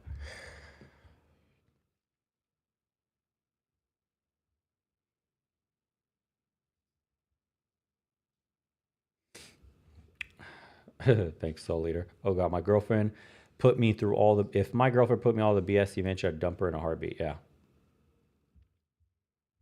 Definitely. So that's how you get this commitment problem that we have in this world today. So marriage is an impossible equation for guys. Think about it. 50% divorce rate, 70% or 80, upwards of 80 women initiate. And do you know what percentage of alimony goes to who? 97% to women. It's financial suicide for most guys and emotional destruction completely. And the children get weaponized. It's complete. It's fucking madness, dude. You get no exclusive access, no guaranteed support, no traditional benefits. What's the point? You know, a man's asking. There's nothing but risk, no reward. Logically, your brain says avoid. That's a bad business deal. But then there's like the pressure reality because she wants a wedding. Society expects you to get married. But the terms are fucking ass. So you're damned if you don't. There's no winning here. You satisfy society, you'll personally lose. You satisfy yourself personally, society makes you lose in their eyes, right? Then the father role is a complete shit show.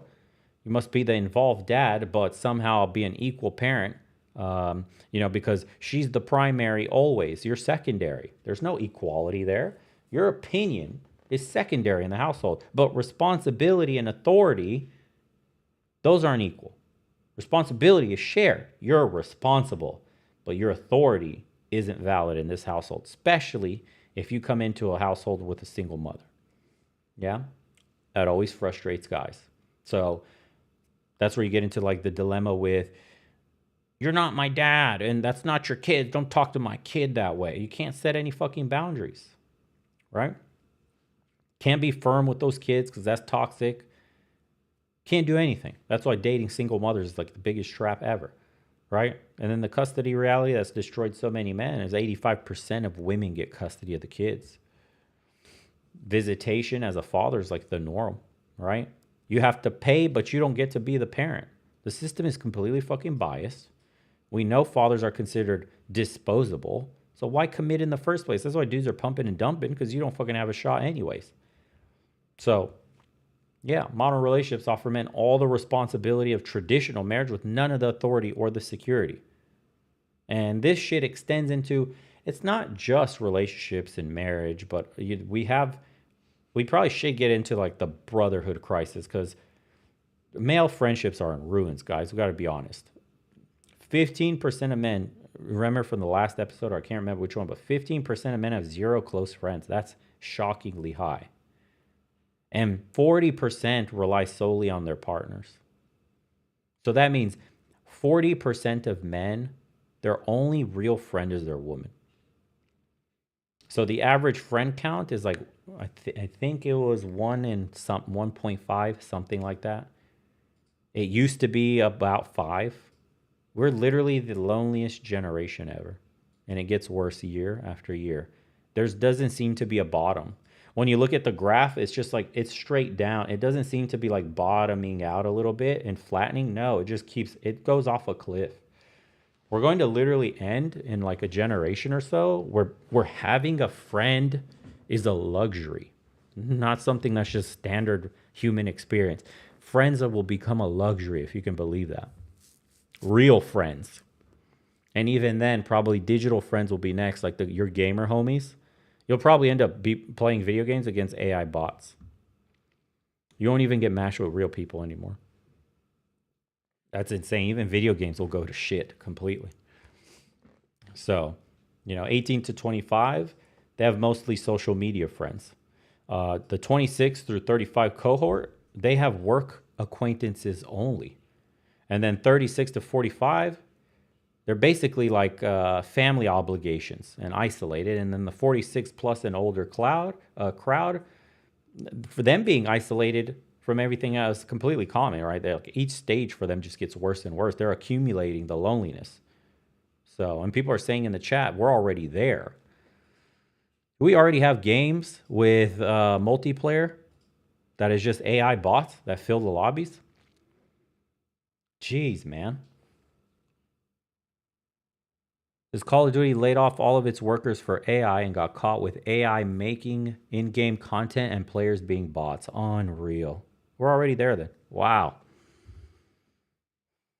Mr. Solely to 777 sent 1,000 yen. For my GF, I think it's safer to get married after moving in together and live at least for a year or so. Mostly so you can see what she's really like living with and if it's manageable. Yes, Thoughts, 100%. Agree. Give a trial run first. You find out who someone is when you live with them. 100%. You do it before moving in, you'll be in trouble. Yeah. You need to lose personal space to see what it's like living with somebody close quarters where you cannot escape their presence, because getting little doses of somebody here and there on your time when you're meeting and shit like that, it's fun, it's great, but when you cannot escape their presence, that's when you find out how well you could tolerate a person. And if you do well in a closed environment like that, especially in a small apartment where there's nowhere for you to retreat, then you have a great relationship. Because once you guys move out into, say, bigger places or more spaces or shit like that, it gets easier and easier. Yeah. So if you could survive a small Japanese apartment, if that's where you're in Japan, and you guys do well, oh, you're good, dude. You're in the clear. Yeah. There are so many people I remember during COVID, they were saying like divorces had shot up dramatically because people weren't going to work anymore and they were forced to stay at home. And in staying at home, they discovered they hated each other.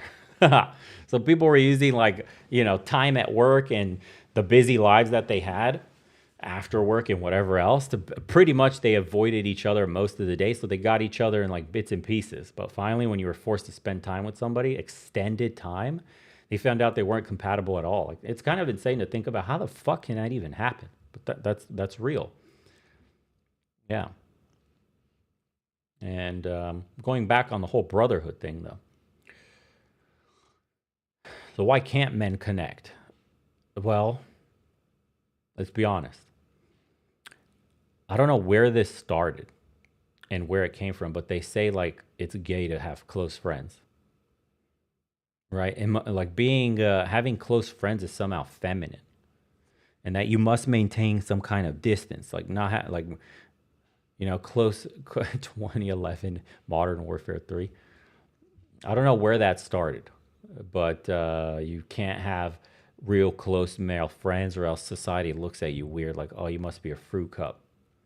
So competition is like default, right? Every man, you're supposed to see them as like potential rivals, no brotherhood mentality, no in this together, working together to get ahead, or success breeds resentment because everybody's after your position, or failure brings too much shame. Like you can't celebrate together. You'll be seen as a loser. And, you can't just be you. It's a mask. It's always on there. And we're poor on time than ever before, actually. So work. If you have a demanding job at work, you almost have time for nothing else. If you have a family that's sort of together, they get the remnant of what you have left. So friends get nothing. You have no energy left, no time available, and there's no priority to friends. It's all into work and what time you have left for probably yourself or family. So like, where do you go, right? And most men are dying of loneliness, but they're surrounded by people they can't connect with. That's what's crazy in this. Isaac sent $5. With how bad the simp epidemic is, I have half a mind to start drop shipping love dolls. Might as well profit from it. You'd make a lot of money. You would. That's the state of our society today. And then, I won't go too in depth into this one because we've lost male spaces. Like I said, male clubs were forced to be open. Sports teams, they went co-ed. They used to have male-only teams. Gyms, they're basically toxic these days. There's no escape, right? There's no male-only anything. So where do you go? Like, what are there even cigar lounges left? I don't even know if there are some. If even gentlemen's clubs still exist. They're like dying out practically. So if you tried to make your own male space, you get threats. Legally, Title X gets weaponized. So Title IX, excuse me. And, discrimination lawsuits everywhere. Human rights complaints. It's impossible. But female-only gyms exist and that kind of shit. That stuff exists. And what did we replace those? The cigar lounge is now Discord servers. That's not a real brotherhood. Together on video games, we're not really bonding, guys. Group chats, they're not a connection. We're just memeing. We're just sending memes and checking memes, These are basically like a digital placeholder. So the real thing's extinct. So the loneliness gets deeper and deeper. And they've commodified this shit. It's commercialized, dude. You have to pay for a connection today. Brotherhood paid for, package experience, men's retreats in the tens of thousands of dollars, like alpha male classes, They try to sell the authentic male experience now. Everything, they can make money on you. It's all performative. Everything, That's why like masculine podcasts are exploding. That's why red pill channels have exploded. This is how, You know, but that's the hunger for the connection, the authenticity, something alternative, because they exist. Nothing. NXRD sent $5. Problem is 80% non-martial live-ins fail, probably because of lack of formalized commitment, easy to away from. Yeah. So, where does that leave us with? Well, here's okay. Why it feels like nothing works. Yeah. I guess you could say this. For therapy, for example, the issue is a lot of men tend to go to female therapists because most therapists are female and they're batshit insane. Like the therapists are getting therapy. I saw some videos of that happening, right? The training is feminine focused in therapy anyways. So finding a male therapist that's decent is very hard. They're all retiring out. So the male experience is very foreign to therapists in general. They talk about, they have the talk about your feelings model, and you're supposed to process emotions verbally and you got to sit still for an hour. And it's, it just sucks. It drains your wallet for nothing. It helps with nothing. And, they see masculinity as a disorder. That's from the American Psychological Association, right? Competition's unhealthy. Stoicism is a dysfunction. It needs to be treated, guys. So they don't understand your problem. You are the problem. So, the solutions that they'll offer you in therapy is like, well, apparently you just express more emotions. If you just talk about it more, if you just be more vulnerable with us, also check your fucking privilege. Like, maybe you don't see the other side. Shut the fuck up. How much are they charging per hour to put this bullshit into your brain? Complete money drain. And they make things worse. Like what men actually need is this. Build fucking something, bro, with your hands. Be action oriented. That's how you heal as a man. Fix a problem. Movement is life. Go for a fucking walk. Go do something. Find a purpose. Achievement, shit like that heals men. Purpose, movement, achievement. Those three things. Try to embody them in your life. Brotherhood is not fucking talk therapy. Share an experience with men. Go do MMA. Roll with men. Struggle doing something together. Hard hikes. Shit like that. Go climbing. Go biking. Go join a group. But we process things a lot better side by side as we're struggling physically. Imagine like men in a ditch, doing something, some hard work, or climbing up a mountain, or, biking up a fucking nasty hill. All that stuff side by side is how we communicate with each other, not verbally, not face to face, but side by side while we're doing a physical task. That's when the funniest jokes come out. That's when the deepest conversations are had, when you're struggling physically with somebody.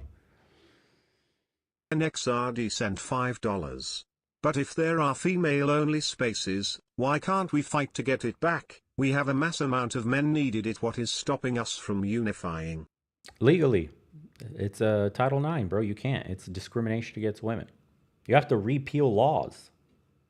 If you were to open up a male space right now, men only, you would get sued. That's what's stopping you. $4.99. Men in the military can't even trust that their male friends won't bang their wives while being deployed. Brotherhood is cooked. It is. That's what happens when you get feminized men all over society.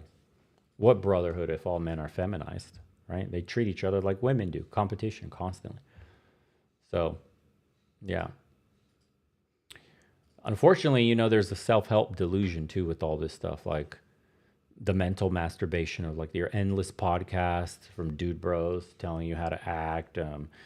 YouTube University is good for teaching you things too. Some of the better like 101 classes that break down advanced topics into digestible formats that can help teach you things. Like that's good. But, it's still part of the mental masturbation if you don't put it into action, right? What is knowledge without action? Nothing, If you're inspired by somebody but you don't implement change, what's the point?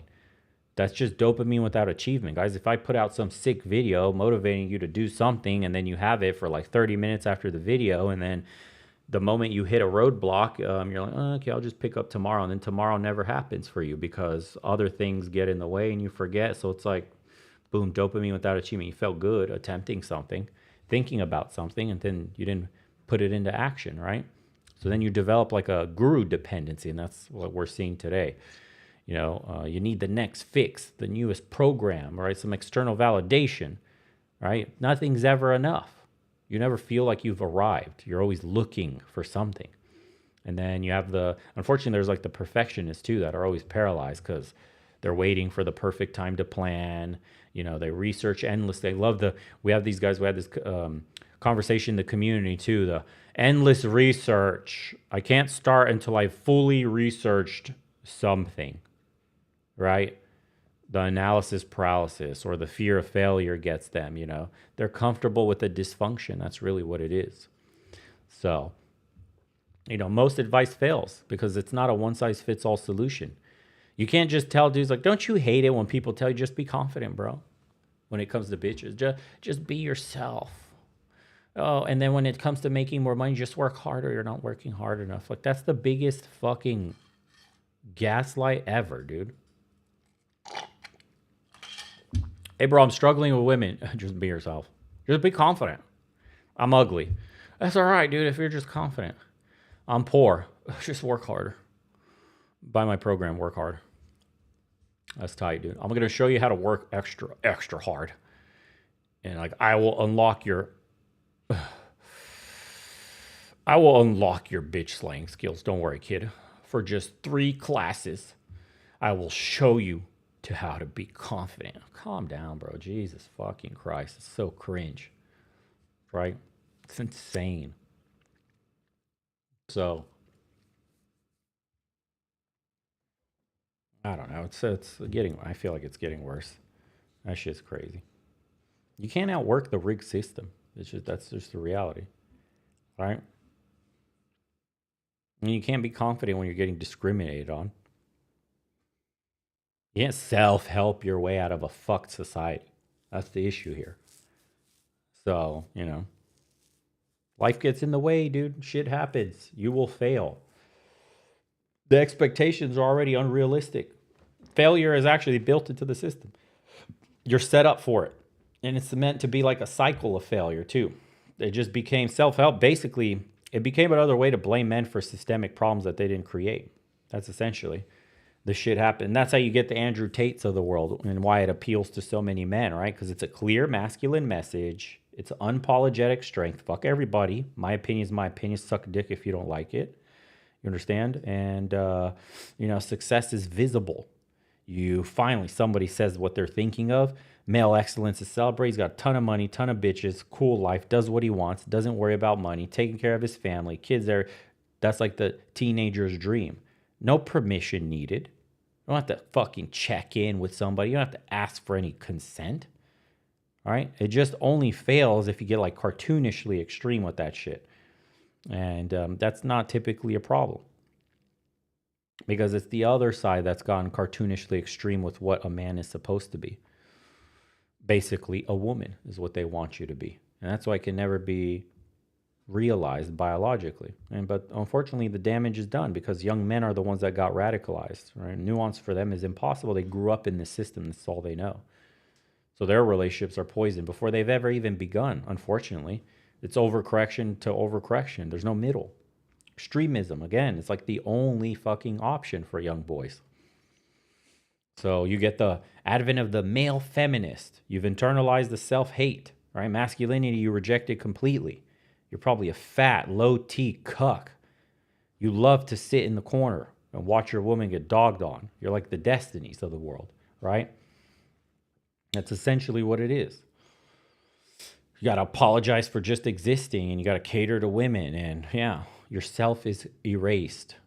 The soy boy stereotype, that's what we're talking about. Physical weakness. They celebrate that shit. Emotional incontinence. You're constantly fucking emotional bitch and crying and yelling about everything, right? Super reactive to everything. You have no control over your emotions, right? Can't stand up for yourself. You can't speak the truth. Can't be a man. Can't do anything. And this fails because women don't respect that shit. And men don't respect themselves when they're trying to embody that shit either. Biology will rebel against you, right? Either the attraction dies and you give up and become a fuckboy. The depression follows and then you might like X yourself out. Or the identity crisis deepens to the point where you pick one of the extremes. And usually that's the side of the men that are successful, whose lives that you want. So society doesn't offer men a healthy middle ground. That's the issue. And if you manage to like not cope chemically, like you've hit the jackpot, because a lot of dudes get caught in the prescription epidemic today, right? And all the side effects there, like your dick doesn't work, your motivation gets flatlined, right? You're emotionally a zombie. You can't feel bad, can't feel good, can't feel anything.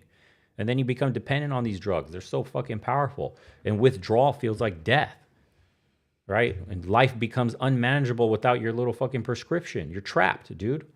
You're a pharmaceutical customer for life. The problem never got solved, but your money gets drained forever, right? Then they get you to self-medicate after that if you try to quit the prescription or don't want to get into that at all. Self-medication, like with alcohol, it's the only emotional outlet you have, right? It's a social lubricant that you're definitely encouraged to use, right? We got like functional alcoholics in life today, and then their health is deteriorating. Say goodbye to their fucking livers, and their relationships suffer because of that shit. Then you have the weed smokers that are coping hard as fuck with cannabis, right? Trying to escape from reality. They're not using it as like a painkiller and the medicinal side. They're just fucking trying to stay high because staying sober is worse. That's how you get this, form of like arrested development where you avoid, you don't solve, right? Years of your life get wasted and your entire potential, dude, just goes unrealized. Yeah, sedation is a problem. It really is. So hopefully you don't fall into like the harder stuff and shit. Stimulants and opioids and all that other stuff where men are losing their lives over it. So we're medicating men into compliance rather than addressing the real needs. That's what's really fucking sad about all of this. And Cement says, nature always wins. It does, always. And so, that's how you get this underground masculine identity, right? Your digital tribes. You get like this channel, the private community, the other manosphere content, red pill, black pill, the incel forums, all that shit pops up, right? That's how the manosphere just blew up on the scene. It went from pickup artists doing their thing to like red pill exploding. So, the pickup artistry stuff failed to maintain its popularity because it is very limited. And then people were seeking more deeper truths, right? Like a systemic analysis started emerging from society. Not just getting laid, but like understanding the dynamics of men and women, seeing patterns in behavior, patterns in society. And that's where you started having like the Jordan Peterson phenomenon, right? Where he exploded on the scene, or like the Joe Rogan, church podcast bro king, right? Like everybody was listening to Joe Rogan at one point a few years ago, before he made the switch over to Spotify. It was like everybody was tuning in. So these were the alternative father figures because young men in general, were just hungry for some sort of truth, for some kind of like masculine wisdom, for, what could you say, like unfiltered reality. No more policing, no more tone policing with women, right? And that created a fractured landscape because depending on which rabbit hole you went down, you turned into like the MGTOW monks, you turned into like a black pill nihilist, some turned into passport bros, some were deep in the red, right? Red pill stuff. It just depends where you were mentally. Each have a partial truth, like each are correct in some sense, but it's not the complete answer in any of them, right? And the search will continue. That's why all these places resonate with people. It's like, because we're speaking forbidden truths. The biological differences are real. The male struggle is valid, Traditional wisdom is actually valuable. And then finally, the feeling is like, finally, dude, somebody says it. Somebody says the truth. Finally. No more permission needed to notice these things. I'm not crazy. That's one of the main things people say when I talk to them is like, bro, just hearing you and what you're saying, I'm not crazy. I don't feel crazy anymore. It's like somebody else thinks the way, because I can't talk to anybody else. Can't talk to my friends about this. Can't talk to my parents about this, my family. Can't talk to my girl about this kind of shit. It feels like, an in with somebody that's like-minded, right? Somebody who understands like male psychology and like the things that people say make sense. Like, oh shit, I noticed that in my last relationship, or I noticed that in my blah, blah, blah, blah, blah, XYZ. It doesn't matter. Like, yeah, that makes sense. That explains why that happened, right? And then, people in communities like this offer action-oriented approaches. No more fucking talking. We don't want to talk for therapy. We don't give a fuck about the feminized framework. What actually helps men? That's what we care about. So meaning is created. We reintroduce the hero's journey, right? Going on a mission, right? Having a mission in life, a purpose to chase. Competence hierarchies, we've reintroduced. Purpose beyond yourself, right? What role do you want in your life to play? What do you want to be? Who's the character? What's the mission you're pursuing? This underground masculine, I guess if you could call it that, exists because mainstream society offers men nothing but shame. That's why. So that's why we get like a little, I guess you could say like a physical renaissance, where like the gym is now seen as church. The iron appeals to man. It's a simple feedback loop. Lift heavy things, get bigger. Lift heavy things, find out how weak you are. It doesn't lie. It doesn't coddle you and fucking caress your balls. Oh, it's okay. We'll come back in next time. You either put in the work or you don't. Effort equals results. It's very simple. It's a mostly male space, apart from the whack shit in the last few years with these fucking chicks. But there's hardcore gyms that you could still find. You can't negotiate with gravity, bro. You can't bullshit with barbells. There's truth in the iron, right? And that has a transformative power, because your physical change gives you confidence. The discipline in the gym transfers to other aspects of your life. And then you start to form those brotherhoods, because it's a shared struggle. You meet other guys, you get some mutual respect. If you go there often enough, depending on what gyms you go to, there's other guys there that are working on. Eventually you help each other spot this, that, or roll with a guy, hit bags, buddy up. And then you build authentic connections that way, right? So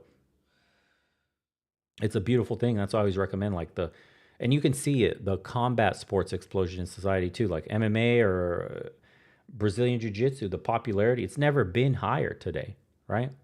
And it's what we all love. Controlled violence, right? Hierarchy through merit with a belt system. Physical problem solving, right? It's all your primal needs are met. Competition is channeled there, and aggression gets directed. That's why physical combat sports are so good for men, right? You get the dojo brotherhood. You get respect for the combat. Trust, bro, by being vulnerable, by placing yourself in vulnerable positions, right? So, you get your ego destroyed, your humility is built back up, and then you forge connections. You ever been fucking strangled by another dude to put to sleep? It's like an ego shot directly. Like if that was real combat, I could have lost my life. You get humbled quickly, especially when it's like a 120-pound assassin just crawling on your back like a fucking monkey, and you weigh more than 60 pounds. And it's like, oh shit, dude, if this was real life, oops, looks like we got a lot of work to do. You learn some life lessons, dude, going into those gyms. Like preparation, dude, it matters. You must be prepared at all times. Technique will beat strength, right? Persistence pays off. Keep showing up. And that's applicable in all life. These are skills that can be transferred to everything that you want to do. Confidence is something that you must earn through the process after being, in a sense, humiliated, but humbled, really. That's why men flock to combat sports, because they offer what society denies you. Clear hierarchies, honest feedback, earned respect. That's it, dude.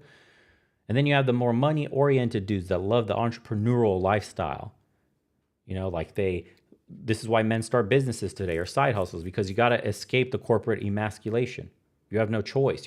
You want to create your own rules. You want to build something meaningful. No fucking dumb HR department, no diversity quotas, straight merit only, right? You're seeking sovereignty over your own life. Financial independence is what everybody wants.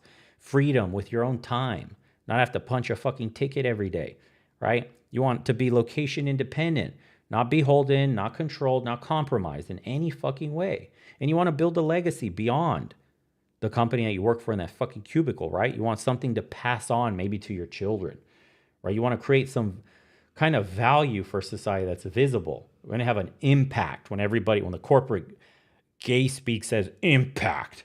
You have no impact at a corporation, but you can when you do your own thing. It actually matters. Pride is possible. That's why the side hustle culture exploded. It feels like everybody has a side hustle. Because for one, jobs are not enough. Like one job is not enough anymore, and you need a backup plan because it feels like you get fired at any moment today. So men, you must build an option. security essentially through diversity of jobs, right? And then you develop your skills, you get to network, you get to do everything. The 5 to 9, and then there's the after 9 to 5. It has to be that way. Your passion projects, they're big, dude. The future building, right? It's exhausting, guys, but it's necessary in this economy, right? That's basically your exit plan. You can consider it that way. AppCD sent $10. I did 9 sets of 8 to 10 rep deadlift from 135 pounds to 225 pounds. My left knee still hurts a lot when I straighten my leg for over a week. What do I do? You hyperextended. You need to first go low on the weights, figure out how to deadlift properly and not lock your knees the way you do. And then wear a brace as well, because you probably got really weak tendons or ligaments. If we're being honest, your problem is mobility. That's why your knee's fucked up. So you need to do knee mobility exercises to strengthen your knees. And then as you strengthen your knees, cool it on the fucking weights and go light only. Build slowly. So no more 225s for you. You clearly don't have the knee mobility ready yet. So yeah, look into knee mobility workouts first. Build up a strong base for your knees so you don't re-injure yourself again.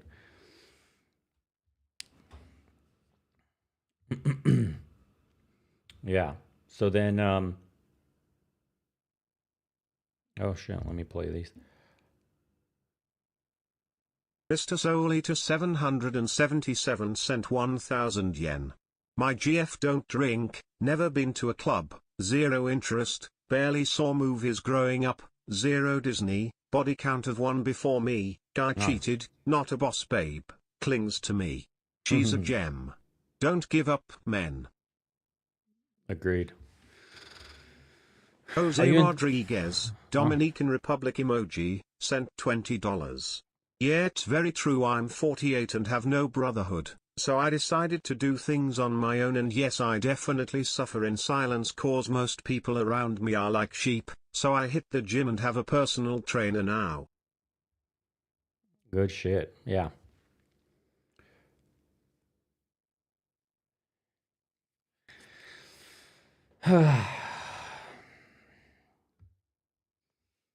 Well, what can you say, boys? Yeah, his woman's Japanese. If I'm not mistaken, he lives half in Thailand, half in Japan. Correct me if I'm wrong. Or do you stay fully? Are you in Japan right now? I'm pretty sure I know who Soul Leader is. He's in the private community. I won't say his name, but yeah. I'm going to guess. I don't know who else it could possibly be. That story is too similar. Oh, not Thailand? Okay. Maybe it is someone else. Okay. There's another bro in the private community who did half in Japan, half in Thailand, and he met someone else and helped them out get situated in Thailand, one of our other members. So, but okay.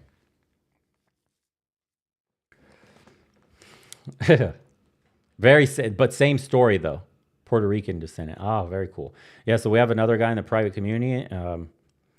Same shit. Japanese girlfriend, lives half in Japan, half in Thailand. Same exact story. Cooks, cleans, super feminine, no issues. Literally completely different than what he got in America. Couldn't be happier. It says the same thing. Yeah, so it's crazy, but you guys have the same exact outcome. What are the odds of that? It's almost as if culture dictates success for a relationship, isn't it? Yeah. Anyways, so I'll read our little closing monologue here, and then this is it, and we'll discuss. So, essentially, as a man, you were born into a world that will hate your nature, fears your strength, and seeks to castrate your spirit. Pretty much every institution, every message, every program is designed to turn you into a compliant, controllable drone. You know, they tell you to be vulnerable while pushing weakness. They'll demand leadership while forbidding your authority. They require your success while shaming achievement. You know, it's insane that they created a Pretty much a maze with no exit, no winning moves, you know, in a test with like no right answer. But what they don't want you to know is that you don't need their permission to be a man. You don't need their framework or their approval. You don't need any of their constantly changing rules and, you know, contradictory standards. What you need is to reconnect with that eternal masculine principle while adapting to this real modern world reality. That's it. Strength is still strength, guys. Competence, still competence. Leadership is still leadership. That shit never changes, and it will never change. Only the penalties for displaying them have. So forge your identity from the iron, the trials, the tribulations, not from these fucking focus groups and feminist theory. Build your philosophy from what actually works, not what's approved. All right? Create your brotherhood from that shared struggle, not your fucking pronouns, because the path forward isn't found in these extreme reactions. Neither the toxic caricature nor the neutered pet. You know, it's found in a conscious choice, deliberate practice. Okay? Jose Rodriguez, Dominican Republic emoji, sent $5. I'm at the point where I may join the community as well. I travel to the Philippines every 4 months. It's not perfect, but I feel more alive there. Nice. Yeah, so a lot of men. Also, be physically formidable, boys. Even when you travel overseas, it works in your favor tenfold to look good. Even if you're invisible in the West, if you get a decent body overseas, it's incredible. Strength is always going to be strong no matter where you go. Don't listen to the, I like dad bods, you know, beer guts. That shit is fake. All right? Don't listen. And going back to our, you know, closeout, you know, find your mission, guys. Build a tribe of like-minded people. Locally first if you can. If not, maybe online, you know, and then eventually meet in person. That's what we're doing with the community, hopefully. Once we're back in Arizona, I want to set up retreats with the guys in the weekends. Plan some shit out. Go on hard-ass hikes, 20-mile plus. Stuff like that. Bonding and building over some, you know, I wouldn't say hard hikes, but maybe hard for some, but still incredible stuff. And so you don't do this stuff because society tells you, but your soul demands it as a man, right? Even though they've destroyed every traditional path to masculine identity, you know, they can't destroy your ability to forge your own, period. So it's not about returning to the past. What we're trying to do is create a future where masculine excellence is expressed. You don't have to apologize about it, right? Where your struggles don't have to be glossed over. Yeah? And where you could find some form of a brotherhood. You don't have to justify it. It's just the norm. Just remember, you guys, you're not broken, you're not toxic, and you're not obsolete, no matter what the fuck they say with their stupid bicycle analogies. You know, you're just in a world, or at least a man in a world, that's forgotten what that even means. Right? Your job these days is to remember and pass that knowledge on to the next generation of lost boys, because they'll need it even more than you will. You know, we have a binary choice here. You could accept their confusion and live like a half-life of perpetual apology, or you could forge your own path and live like the man you're meant to be. You have to choose. You can't be stuck in the middle, right? Your future quite literally depends on this choice. So choose the path of clarity, okay? The other path offers you weakness, so, and shame.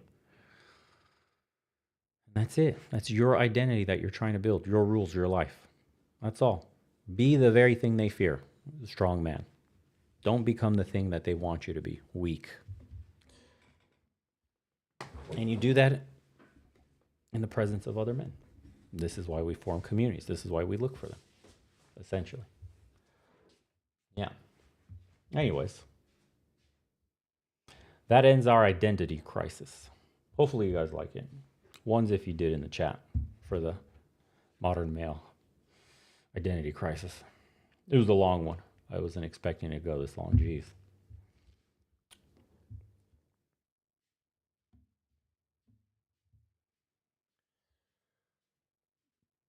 No, there's no private Discord anymore. Yeah, we did away with that one.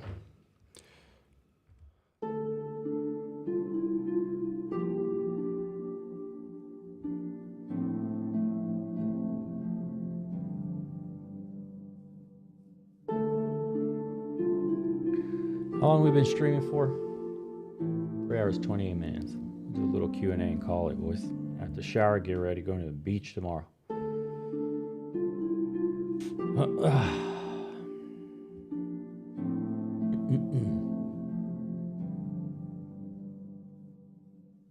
Pagani, BC. A Pagani, BC. Do you guys remember this one? I can't play it because I think it's copyrighted, but I could play a little bit of it.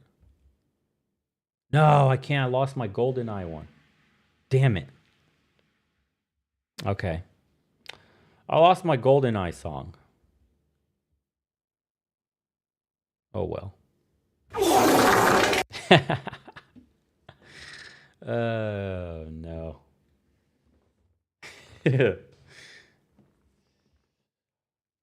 Ugh.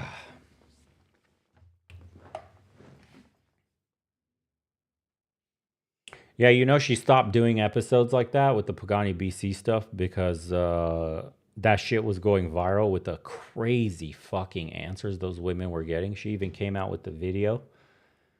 The oh yeah, the clock ticking one is nice too. Let me see if I have that one. The fucking Vecna clock. Dude, I don't have the Vecna clock. There's no way.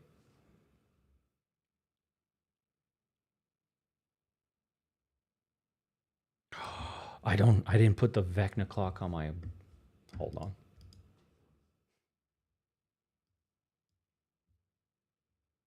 I have the sound effects.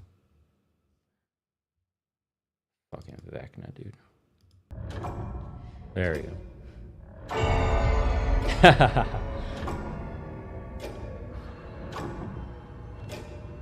There we go.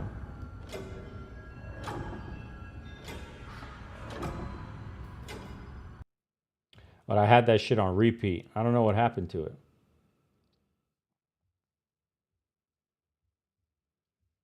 I'll put the Vecna clock on for the next stream. We could start off like that. I can't believe I don't have that anymore. What do I have here? These are all my buttons. Oh my God! What the hell is even that? Perfect. Gotcha, bitch. Emotional damage. Pagani, BC. Type 2 adult onset diabetes. All right. We're missing some, boys. I have a little like condensed stream deck, a tiny one.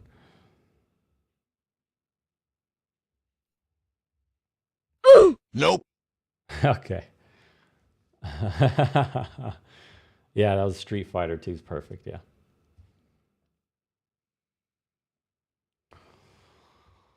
Well, it's been a pleasure streaming, boys. I have to call it.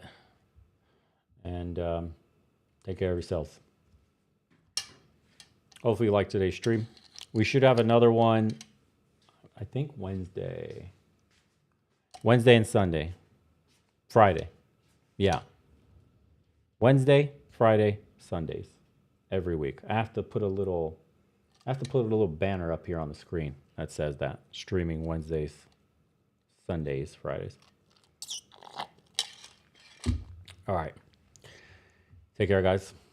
Get some rest. And then crush it on Monday.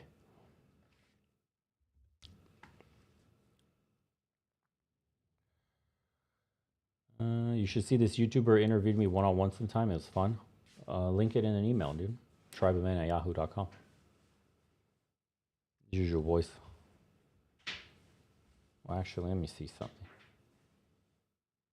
Before we go.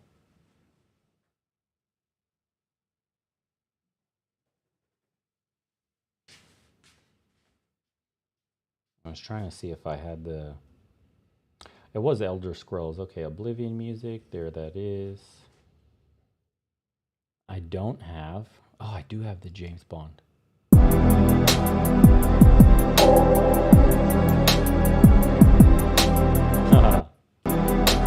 Okay, we can't play anymore. No copyright that shit. All right. I love starting the stream with that, dude. That was an OG. Okay, boys. We'll see you on the next one. Take care. Wednesday.